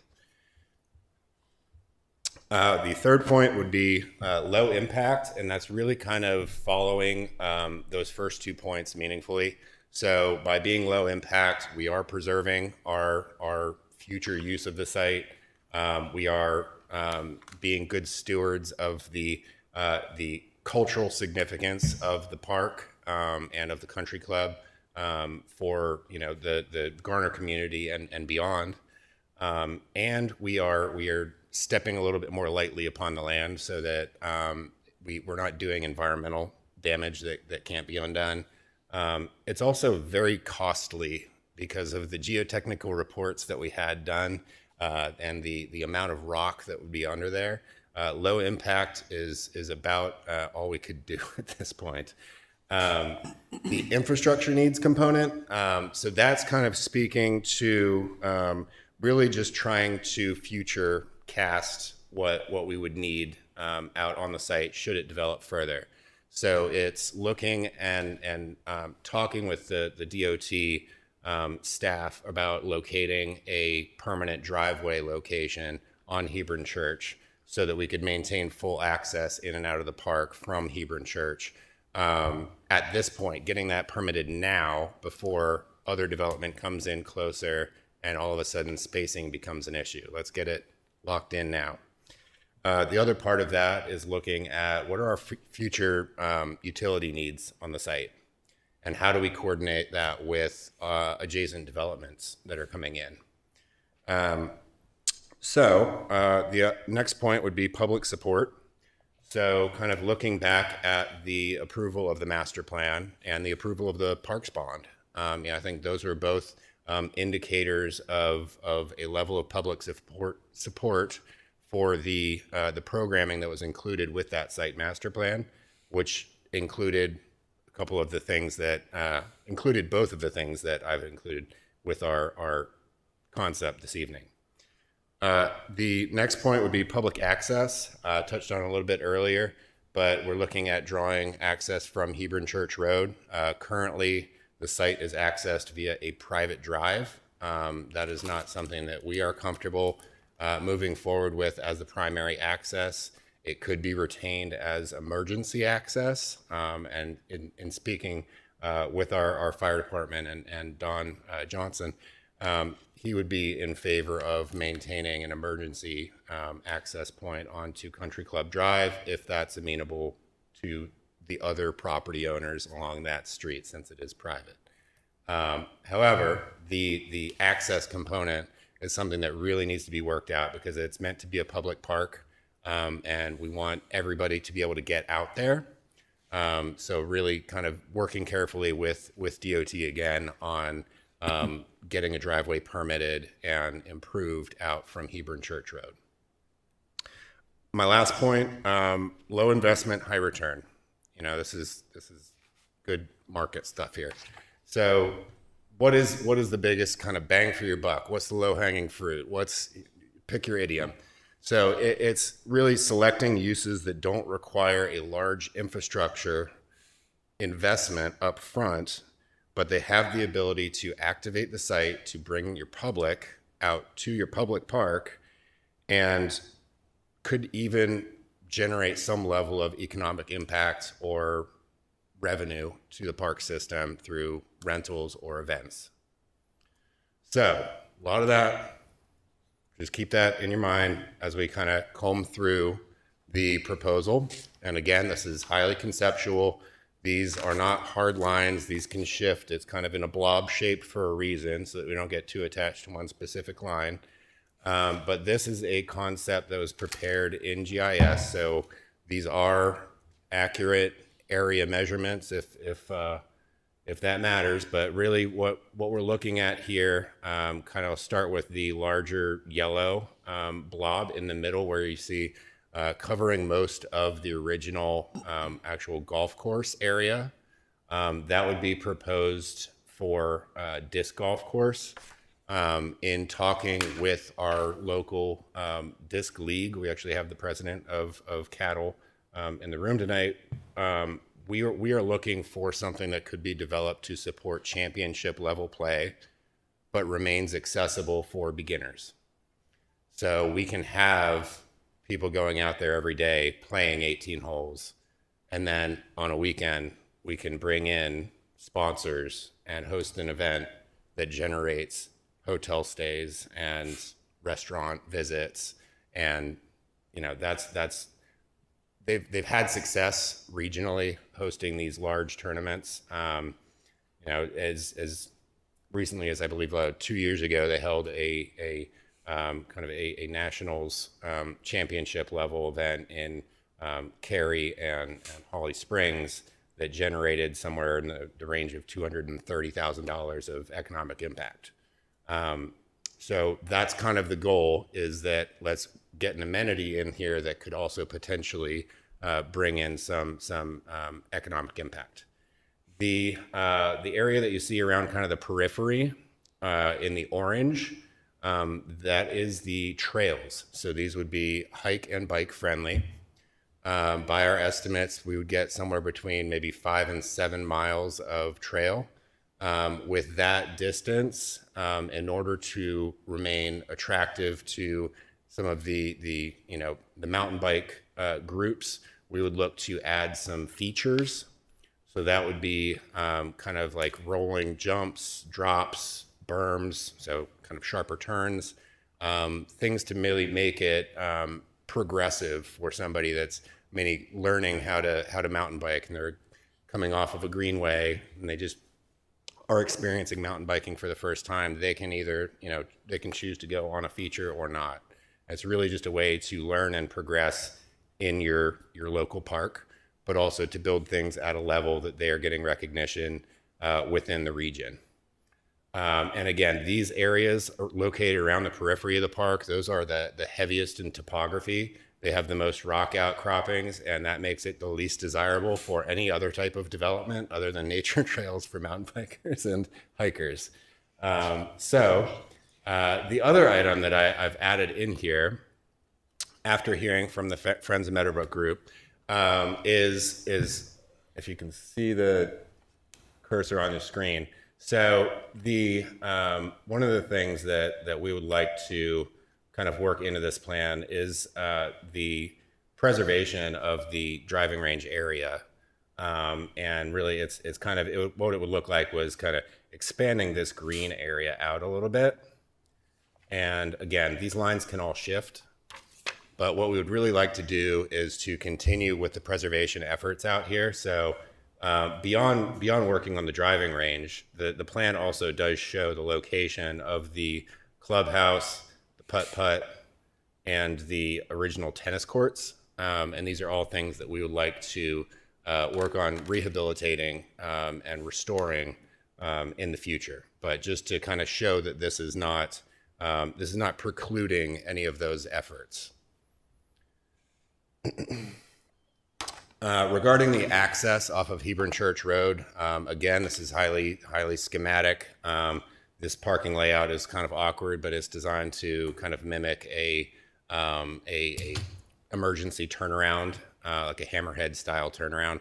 And the lighter gray represents about 25 parking spaces, just to kind of spatially lay it out and make sure that this is something that could be done. This shows the access road off of Hebron Church. This is actually where there's currently a driveway cut. DOT has asked that I pull it a little bit further down to the south in order to space it out from the full access just off the screen up here coming in from that neighborhood. So this would be a little bit safer in their eyes, and I tend to agree, coming away from that turn, to have our exit come out down here. So that also shows a driveway coming back into the property, and I'm going to jump back to the previous slide real quick. One thing I would like to see is to bring that all the way through, and that's where this kind of purple pink color is showing the circulation, so that you could bring your public access to the clubhouse all the way through the site. Again, so that we can close off access from for the public from Country Club Drive. So by laying this out in this way, you have direct access from the parking area either onto this driveway into the park, or you can access the first disc golf hole right here. You'd have your tee boxes somewhere in this end, and ultimately the goal is to have the first tee box kind of near the last basket, so that you're doing a full loop of the site, and you're not having to walk very far just to get back to your car. In the orange, again, that is the trails, and those are, again, going to be located kind of along the periphery where you have the most topography, environmental features, things like that, that would be a little bit more environmentally both sensitive in the fact that they're allowing stormwater to pass right over them. There's not really any hardscaping that goes with it, but then also that degree of difficulty makes it more interesting for hikers and bikers. So on here, I have three, possible partnerships, and this is just folks that I've been able to talk to through this concept development process. The Capital Area Disc League, they design and build courses kind of all over Wake County and the area. And they've hosted a number of large events, some of which I was kind of mentioning earlier. They would be affiliated with the Professional Disc Golf Association, or PDGA. On the biking side of things, you have the Southern Off-Road Bicycle Association, or SORBA, and their kind of local chapter, which is Triangle Off-Road Cyclists, or TORC. And then last but not least is the National Interscholastic Cycling Association. This is one that I've learned a lot more about through this process that I'm really excited to tell you about. And it's essentially a level of youth sports that we didn't have growing up. And it's supporting youth mountain bike riders out in their communities and going to these larger races. Right now there's one assembled NICA of North Carolina, and they travel all over the state, and they bring about 500 riders, and these are youth riders. So you assume, with each youth rider, you've got your parents, you've got your aunts and uncles and brothers and sisters, and everybody's going to this place. This is, again, where we see, the potential for your economic impact. These folks are coming in, and they're staying at hotels, they're eating at restaurants, they're going out for lunch, all that. But it's also just a great opportunity with the high school right around the corner as a training venue for them. They would be able to utilize the trails within that orange area that was shown on the previous concept. And again, they're used to kind of coordinating with municipalities, and they have all sorts of data on their economic impact and everything. But again, they're kind of a proven known commodity in terms of being able to partner with municipalities.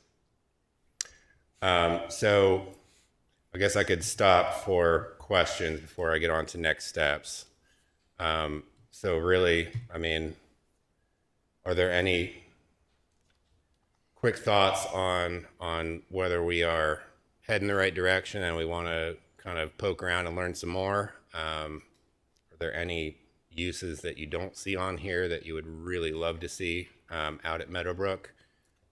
Excellent presentation, a great start. It was over a year ago, I asked the question, how can we possibly get some use out of this wonderful area? What can we do? This is a great step of possibilities. And let me remind all of us that we are not here tonight to make a decision. There's many decisions have to be made.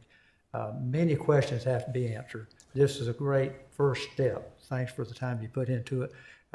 We don't have time limits, but at 8 o'clock, we're definitely going to take a break. I don't know if we can finish this before that or not, but I would just say we want to continue work on this for sure. Obviously, we're committed to using this. There are many questions. Is it disc golf? Is it real golf? Can we have a driving range? I know there's a lot of information to be gathered. I think there's already talk of having a different meeting with staff and friends of Meadowbrook, who represent not just decades, but generations of involvement with this unique property over here. A lot of information to be gathered, a lot of things to be weighed. We won't be able to answer all the questions or even ask all the questions this evening. With that being said, let's start at Mr. Matthews' end and see what comments or questions council members might have. And I would ask that we ask one question as we go. If we need to make another round, we'll do that. But there will be lots of small group discussions. There will be lots of one-on-one discussions with staff and council members. This is a big deal. It's a wonderful resource. we're not gonna make a decision tonight. Not even gonna gather all the facts. Mr. Matthews. I like what you've done here. Put some time and thought into some of these organizations. I can see that it would be revenue generating for the town. This could be a tough question, but what you have got here, do you have a rough guesstimate? You know what I want to ask, what a cost would be of just what you've got here? Give or take. I'm not holding you to nothing, just start. I mean, it's back of the napkin stuff, and that's dangerous to put out there in front of a town council. And nobody's going to hold you to it. I'm just Yeah, I mean, give or take. It's you're probably in the range of somewhere between 800 and 1.2 million.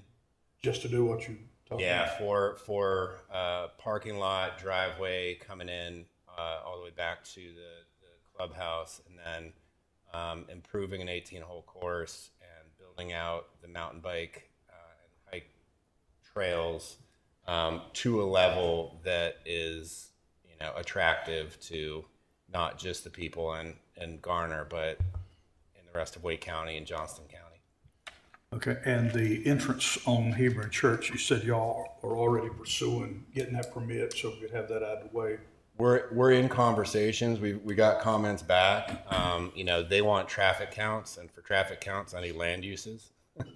so we're at the land use side of things. But yeah, I mean, their preliminary judgment was you should be able to get a full access if you slide it down a little bit, because you'll be spaced out enough from both sides. Yeah, I mean, they're talking about having a left turn lane off of Hebron Church Road coming in, and I don't know if that's something that that's something we'll need to dig into a little bit more of what exactly that means for our project cost versus maybe we can get one of the adjacent developments that's coming in to do part of that for us. I don't know, but yeah, the conversation's ongoing with them. Yep. Thank you. That's all I have, Mr. Mayor. Mr. Singleton. Well, Mayor, I appreciate you bringing it up a year ago, but I brought it up over 2 years ago, so just want to get it out there, because when we got numbers on how much your going to cost, we quickly realized that we were not going to be able to spend $7 million a year or $10 million or whatever. So we've been talking about this for some time. I like what you brought forward. I'm also in favor of the driving range, because in the master plan, we talked about a 3-hole pitching putt because we wanted something there for people, the youth, to realize the history there, and so something they could do there. So the driving range kind of fills that niche and need, and I have no problem with that at all. A couple of questions. Now, right now, you're just showing 25 to 30 parking spaces, but if you're going to have these tournaments, you may have to have temporary parking or out there. And I know before that tree line, there's some somewhat flat area, so that space is out there where that could happen. Yeah. I think the idea, one of the ideas behind the open space lawn area would be to allow for temporary parking during events. So that's where that entrance driveway coming in right along here really helps out with that. We've become quite adept at getting a large volume of people out of a park with a single entrance. Yes, exactly. For better or worse. And so, I think that, that's, if we were to host like NICA events, the interscholastic ones with, 1,000 cars coming in, that's a little bit of a different challenge because they have like staging areas and everything like that. So that's not necessarily one that is going to happen without an additional level of investment into parking or a wider driveway to add a lane. But we're going to continue conversations with them if this is the direction we want to go on what it takes to really host one of those events from a parking standpoint. On the trail, the walking trails, the hiking, walking trails, and the bike trails are because of the terrain. And something I have as a concern is, because that terrain is not where families can go push a stroller, can we consider on the periphery of the disc golf course a walking trail? The first walking trail at Lake Vincent Park brought forward by me many years ago in the master plan. Was not paved, it was gravel, and, you know, maybe we should have made it paved to begin with, but to save cost, that's why we did it. That way families, because there's hundreds and hundreds of homes that have been improved on that you all know about. So if there's something that we can have for families where it's not as challenging walking for maybe kids and so forth. I was sitting here looking at the periphery thinking, that's a lot of space out there. And you got trees on it, you'd have to work it out. But something where they could walk around that because you're not going to be playing disc golf 24/7. Now, that's just something I think that we should consider. And I'll also throw this in, and this may or may not be something that's any interest, but with the hundreds and hundreds of homes down there, maybe a dog park, I'm just thinking, because there's hundreds and hundreds of homes down there. I just wanted to mention that. I like what you brought forward. I appreciate it. And I know we have the history around there we want to preserve. And so, you know, adding the range certainly, you know, keeps that in there, and eventually, you know, the clubhouse and so forth. But what you brought forward so far, I do like. And you can adjust the driveway. I know you know how to do all that. But so far, so good. I like what I see. Thank you. Appreciate it. And I do feel like within the scope of the disc golf course, that might be, you know, a good place to integrate. Could be a greenway trail. It could be just a gravel pathway. But yeah, again, that's something that we were hoping to accommodate within the plan as well. I just failed to mention it. I just want something available that everyone who may not want to go on as a course as aggressive as the topography back there. And one quick question, when you have the hiking trail and the bike trails, I'm assuming they're different, or are they the same? It can be designed so that it supports both. So some examples would be like, you know, Meadowbrook Park, or not Meadowbrook, I'm sorry. The Williamson Preserve. It's the trail. If you're on a bike, you go right on one day. The next day, you're supposed to go left. It has a sign. It's basically the hikers and the bikers are always traveling in opposite directions, so that you can always see each other. Gotcha. Okay. That's what I would think we could make something like that work out here. That's just the concern I had of, you know, people are hiking, all of a sudden here come a half dozen bikes, and, you know. Absolutely. You got a solution. Thank you. Okay, thank you very much, Mr. Singleton. Let's see if we can get at least one question or comment in from each council member before our recess. Ms. Behringer? Well, it's exciting to see this concept come to life. I'm real excited about that, and I'm glad that the historic preservation piece is included in the plans. I know we intended to do that, but sometimes things get lost, and I'm glad this isn't. Can you give us an idea of a timeline? Because oftentimes we start a project and we think it's going to be, you know, ready next month. Yeah, no, that's not. We're not there. Yeah, so really, this is next steps. That's a great transition. Thank you. So next steps would be, you know, after we're comfortable with concepts, with uses and general areas, that's when I go back and dig into cost estimates, and I get you something more than a back of the napkin. And so then we can really identify what the funding sources are. How much do we have to work with for this project? Mm-hmm. And I think the completion of Jurgen will help us answer that question. But then when we have those financials worked out, we come back to you and we present the project before we release it for design. And ideally, we're going out and we're hiring a single designer to kind of manage the parking lot and the driveway access, and then they can sub the disc golf design and the mountain biking hiking trails. And it can all be done under kind of a single umbrella. That could change, but there are several steps before we get to a point of dirt moving, including coming back to you and presenting it. So are we talking about just a ballpark, 10 years, 5 years? I hope it's not 10 years. Yeah. Yeah, no, I mean, it's an interim use project. So, I mean, it's hopefully we can get the ball rolling here pretty quickly. And, you know, I'd love to be in front of you this time next year with, contract for construction ready to approve, but. Thank you. Mr. Dellinger. Yeah, it's echo. A lot of work has gone, a lot of thought. I think a couple things jump out. The one is it sort of seems like the time to do the community engagement piece, because that area has grown up. Grace said hundreds. That was being kind. There are thousands of new homes down there. People want to know what's going to happen in their backyard, and they may have a use we haven't thought of that is compatible or can be an accessory use to this. I think the passive nature, an equivalent of White Deer, Lake Benson, having that walkability out there with trails and making sure it's accessible for everyone is really important.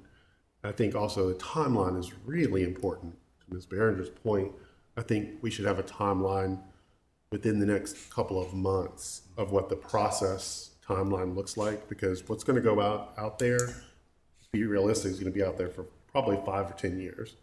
So it's almost a new master plan for the near future.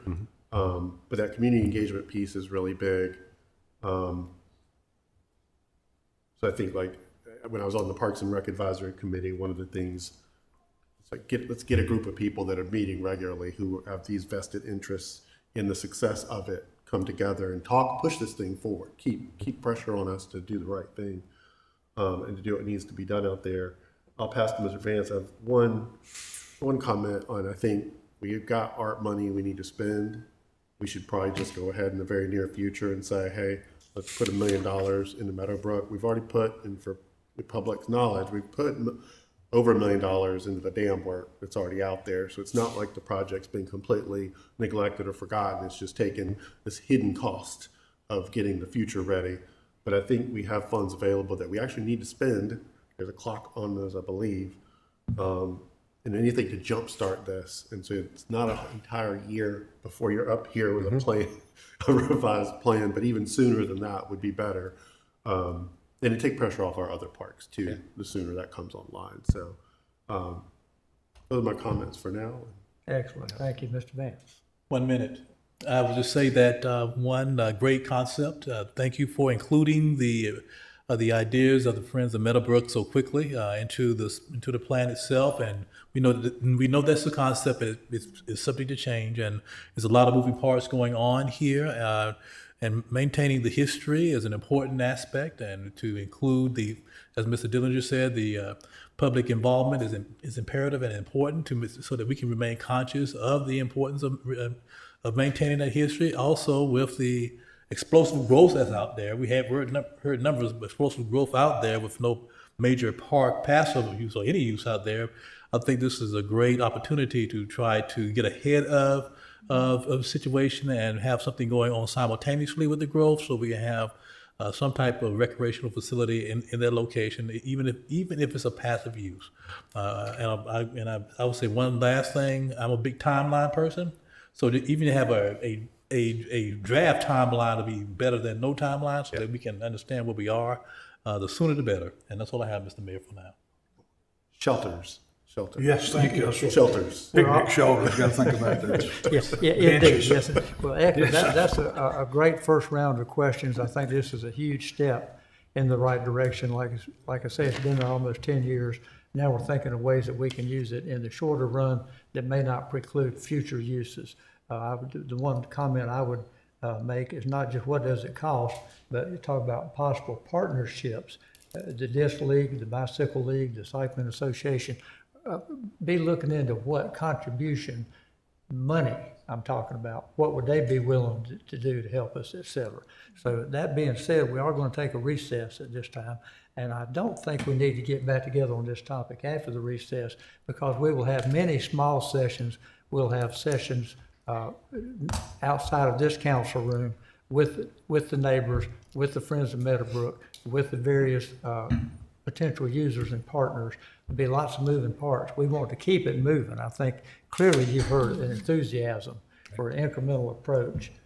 So I think we fulfilled our task this evening, I'll take comments from Ms. Miller. Just to make sure from a staff perspective, we're clear, it does sound like that council's very interested in us continuing to investigate some of these interim uses and the partnerships.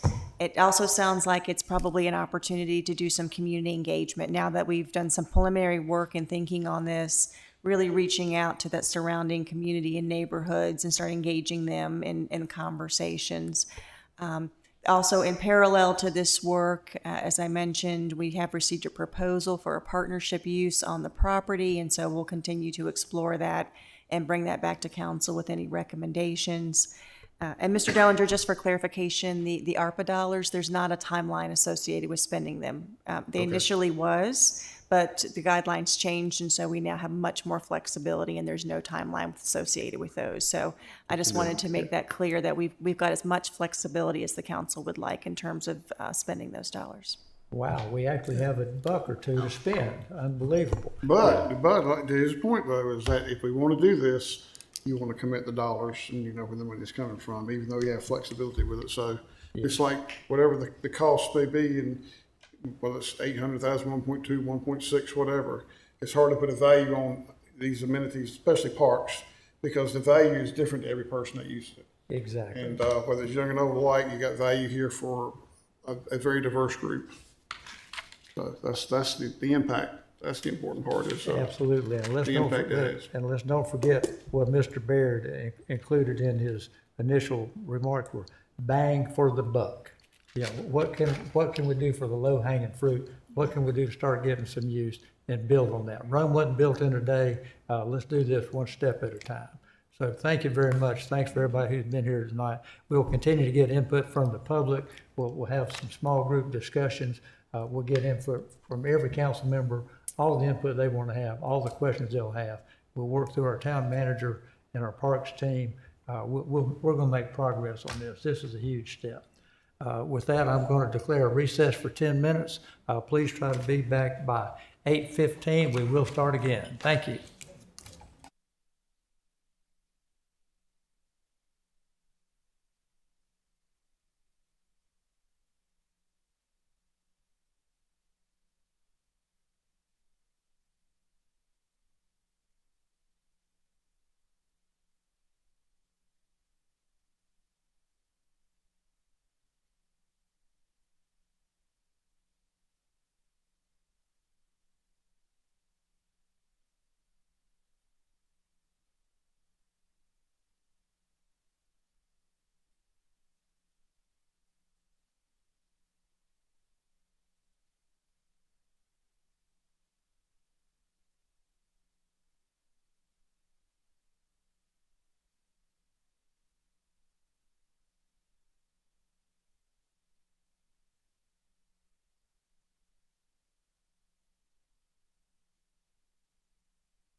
threshold modification. The rebranding work, which we did our workshop at the end of June, we tentatively scheduled an update at your August 5th meeting. We're actually going to push that to the August 19th meeting. We have a pretty full agenda on the 5th, and we just need a little bit more time to do that work for council. And then also our HR committee reappointments. Looking ahead to the second meeting in August, which will be the meeting on the 19th, we've got several public hearings that we anticipate, looking at Jurgen Road Apartments, but also implementing the comprehensive plan typology, building work, and we talked a little bit about that today. We also have old new business under Creech Road Homes as well, and then you have your standard monthly reports, including Talk of the Town.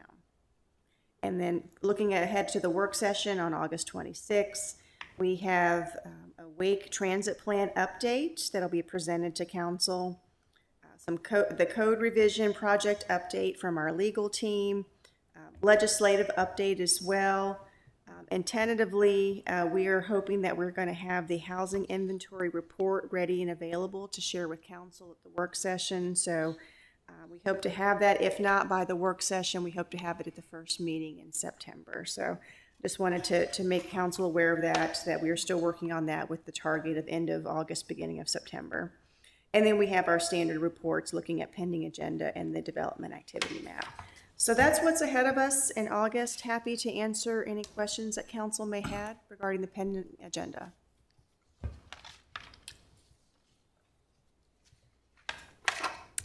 If there are no questions, next item under manager reports is review of the development activity map, and I'm going to ask Planning Director Triesenberg if he will show us what's been added new to the development activity map. So, Mr. Triesenberg? Yes, thank you. Let me find the right tab here. As noted after the last presentation we gave you, where we were kind of catching up from being a couple months out of date, the list has certainly shrunk, but we do have 5 projects that I will just call your attention to. The first one is a proposal here at Timber Drive East and Benson Road, a commercial proposal for a convenience store with fuel sales, Refuel Garner. This, just as a side note, this is kind of a new, I don't know if it's a new brand or if it's a rebranded brand, but there is one that I am familiar with up in Wake Forest. If you're on Highway 98 in Wake Forest near Main Street as part of their Holding Village development, they did a very context-sensitive design there. We do have our Timber Drive overlay, which does bring some specific form and orientation requirements to this site. But they have submitted for a Tier 2 rezoning, which would include that master plan. So you will see how that will evolve and what that would look like. The second application in progress that has been added is for a project currently titled Verdant. This would be a residential proposal for 52 single-family detached units. This is being organized right now by the same folks who were involved in Wilmington Place. I believe they are looking to do more of that, maybe slightly different, but I think in the vein of the rear-loaded kind of row house that they were introducing as part of the Wilmington project. So again, keep your eye on that. That will have a master plan associated with it as well.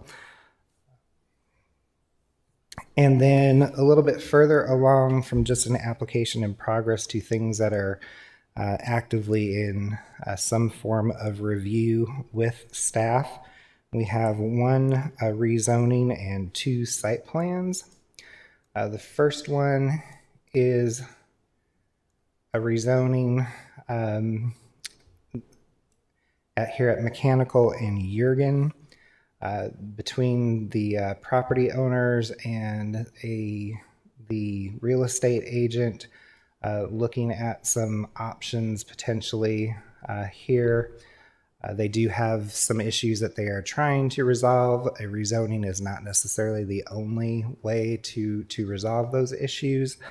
So I know there have been a lot of discussions about this as to how it might come forward or be reshaped, in which case it might take a different direction altogether. But if you do have any comments on that, I know we normally don't have 2-on-1s for Tier 1 rezonings, but it is a legislative proposal, so we can certainly invite your comments and feedback. Then on the site plans, we have, these are staff level approvals. We have a rework here of an existing developed site between Small Pines and Pine Winds Drive for a Panda Express. So that is proceeding along. And then another small site over here in White Oak. This is the former, or part of, I'm sorry, and I'm scrolling all around it.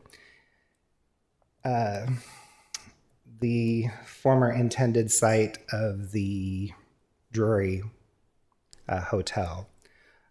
So that has now been divided into 3 parcels, and this parcel here, kind of in the middle and on the corner, will be for a Bank of America branch location. In working with the developer, it is a 1-story building, but they are at least building it with fairly high ceilings and a tower feature that would complement the tower feature at the Chipotle across the street. And there will be 2 other uses coming forward probably in the next couple months to complete out that corner. And Mr. Triesenberg, and all the access is interior on that? That is, correct. And Yes. the other parcels also will all be interior access to get to those lots? Yes. Okay. Yeah. And that's the extent of the new items on the development map this month.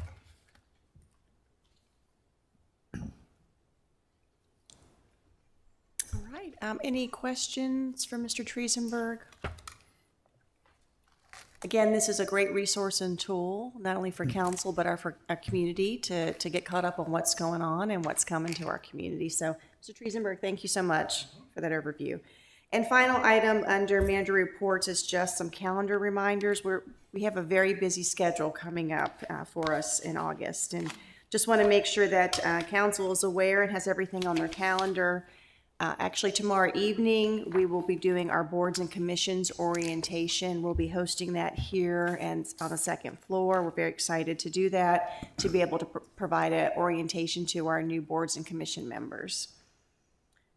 On Monday, August 4th, we will also be hosting in the afternoon from 3 to 5 a candidate orientation. As council is aware, we have a municipal election coming up in the fall, and this provides an opportunities for all the candidates who filed for office to get to know a little bit more about the town itself, the staff, and where to go find information in terms of any questions they have. Also on Thursday, August 7th, a reminder that Congresswoman Deborah Ross will be hosting a town hall meeting at the Senior Center. That will happen at 10:30 in the activity area or the lunch area over lunch. Also wanted to make council aware, we see our calendars filling up very quickly. We wanted to make sure that everyone has items on their calendars and knows what's going on from week to week. So starting on Monday, August 4th, our deputy clerk, Rebecca Murray, will start distributing a weekly update to council in the town manager's office. The update will include scheduled events, upcoming opportunities. This really will help make sure everybody stays informed, that we're aligned, and so we have things planned way ahead of advance. So we're excited that Rebecca has agreed to help us coordinate our schedules. The final thing I wanted to mention to council regarding calendar reminders this evening is that we have learned that the VA clinic had a soft opening starting today, so that's very exciting that facility is up and open to the community. They will be holding an official ribbon cutting ceremony and tour on Wednesday, August 20th, and invitations will be coming. I believe tours will be as early as 9:30 that morning, with the ribbon cutting at 10:30. We learned about this opportunity and event yesterday and realized that it is also on the same day as the Chamber's Impact Conference. And so we've been in contact with the Chamber, and they're going to look at rescheduling the conference because they understand that there are a lot of people who may want to try to attend both. So more information to come with final dates and times for both, but I just wanted to make council aware that they are doing an official ribbon cutting in August. What was that timeline on the VA? So VA would be 9:30 for a tour of the facility, and then 10:30 for the actual ribbon cutting ceremony. On the 20th. On the 20th of August, yes. And at 9:30, what was going on at 9? The tour, a Tour, VIP okay. tour Okay. of the facility, and then 10:30 the ribbon cutting ceremony itself. Okay. And as we get more specific details on logistics, we will forward that to council. A final update regarding one of the many projects that we have going on in town, the White Oak Roundabout. Staff has met with the contractor today. They plan to lift the road closures the week of August 18th. And this will be ahead of the August 25th, first day of the traditional public school calendar for the Wake County Public Schools. And so I wanted to give council an update on that. I know there have been some questions and concerns about how this school traffic was going to impact some of the detours and those kind of things that were happening in that area of town. And so we're working with the contractor to make sure to minimize any impacts. We also have a plan for the temporary signal that we've been talking about and working with DOT on. And so staff has the documents ready to route once we get the cost estimates for that. So that's continuing to move forward as well.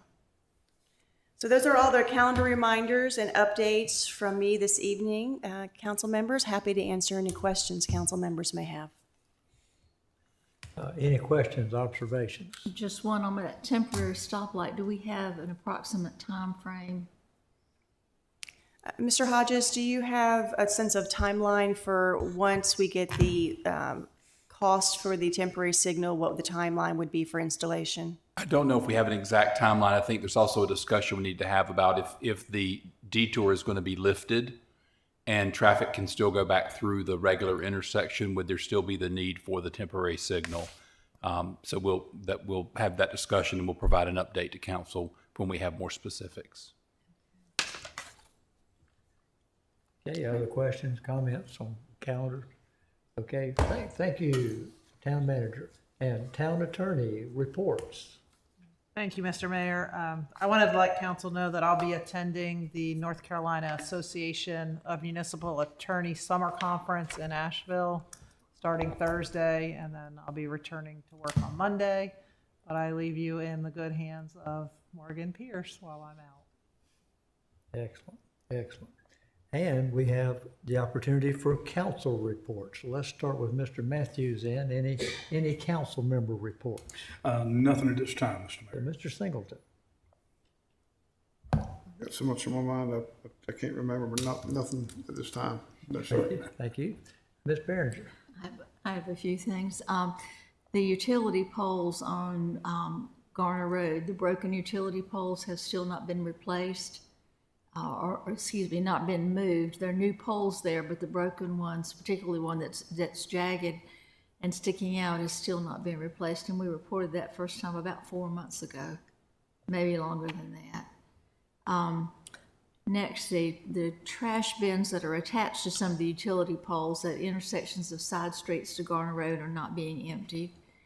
And I had a citizen, I'm sorry I don't have her name, she lives on Rand Mill Road, and she is the sister-in-law of Judson Williams, who used to be very active in the community, approached me not too long ago with concerns about some flooding on New Rand Mill Road. and wondering if there was something that could be done about stormwater management there. Thank you. All important items. And Ms. Behringer, we'll look into all those items and follow up with you on them. Okay, Mr. Dellinger. Yeah, just a future research question, but was curious as to what the town's usage of artificial intelligence is and what policies we have in place regarding that. I spent 3 weeks learning about AI Perfect. and how to use it. And what Perfect. yes, we're right here, there. We're Yes. right here. So I think just to put that out there, to get us, just an idea of where we are and then where we want to go with that, from privacy and all those other issues and stuff. So Very important, very timely. Mr. Vance. I would just say, good point, Mr. Dillinger. I'm learning a lot about AI. It's a very useful tool, and it is changing the situation within this world quickly. But I don't have anything to report. Okay, thank you. Can I mention one to follow up with Ms. Behringer? Yes. Plant the seed. The Go Triangle pickups in front of the First National Bank on Van Dorn Springs Road, I have turned this in many times. I think Mr. Hodges told me that was the busiest stop that we have, and they're constantly, trash can is constantly overflowing. It was overflowing again this morning. So, Mr. Singleton, so the Public Works Director and I have spoken, and that responsibility falls on another entity, but we've discussed adding that to our pickup route because the amount of times they pick up, generally they get overflow. And so he and I are discussing adding that to our trash contract to see if we can help subsidize that, because that's an ongoing complaint that we've received. It just hasn't fallen under our responsibility. Generally we call, but we have discussed assisting in that with town services. that's good. And I've also wondered why they wouldn't put a bigger receptacle there, but anyway, that's like moving mountains too. That's also being discussed. Yeah, thank you. I appreciate the follow, because I've texted y'all many times about that, because I'll hear it. Thank y'all. Excellent. Okay, if no other council member reports, that takes us to the opportunity to have a closed session. And if our town attorney could give us a little overview of what we're looking at, perhaps we can get a motion in a second to go into a closed session. Right, as indicated in the agenda packet, staff's requesting a closed session to discuss qualifications, competence, performance, character, fitness or conditions of employment of individual public officers or employees, commonly known as the personnel exception, and that's General Statute 143-318.11A6. So moved. Second. Do we need to read the statute again, or are you satisfied? No, I think that's fine. Okay, we got a motion and a second to move to closed session. All in favor signify by saying aye. Aye. Any opposed by nay? Hearing none, that passes unanimously. Sorry, folks, for moving into closed session. I know it breaks your heart to go home now, but we'll be back shortly. Thank you.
And we return from the closed session back to our regular session.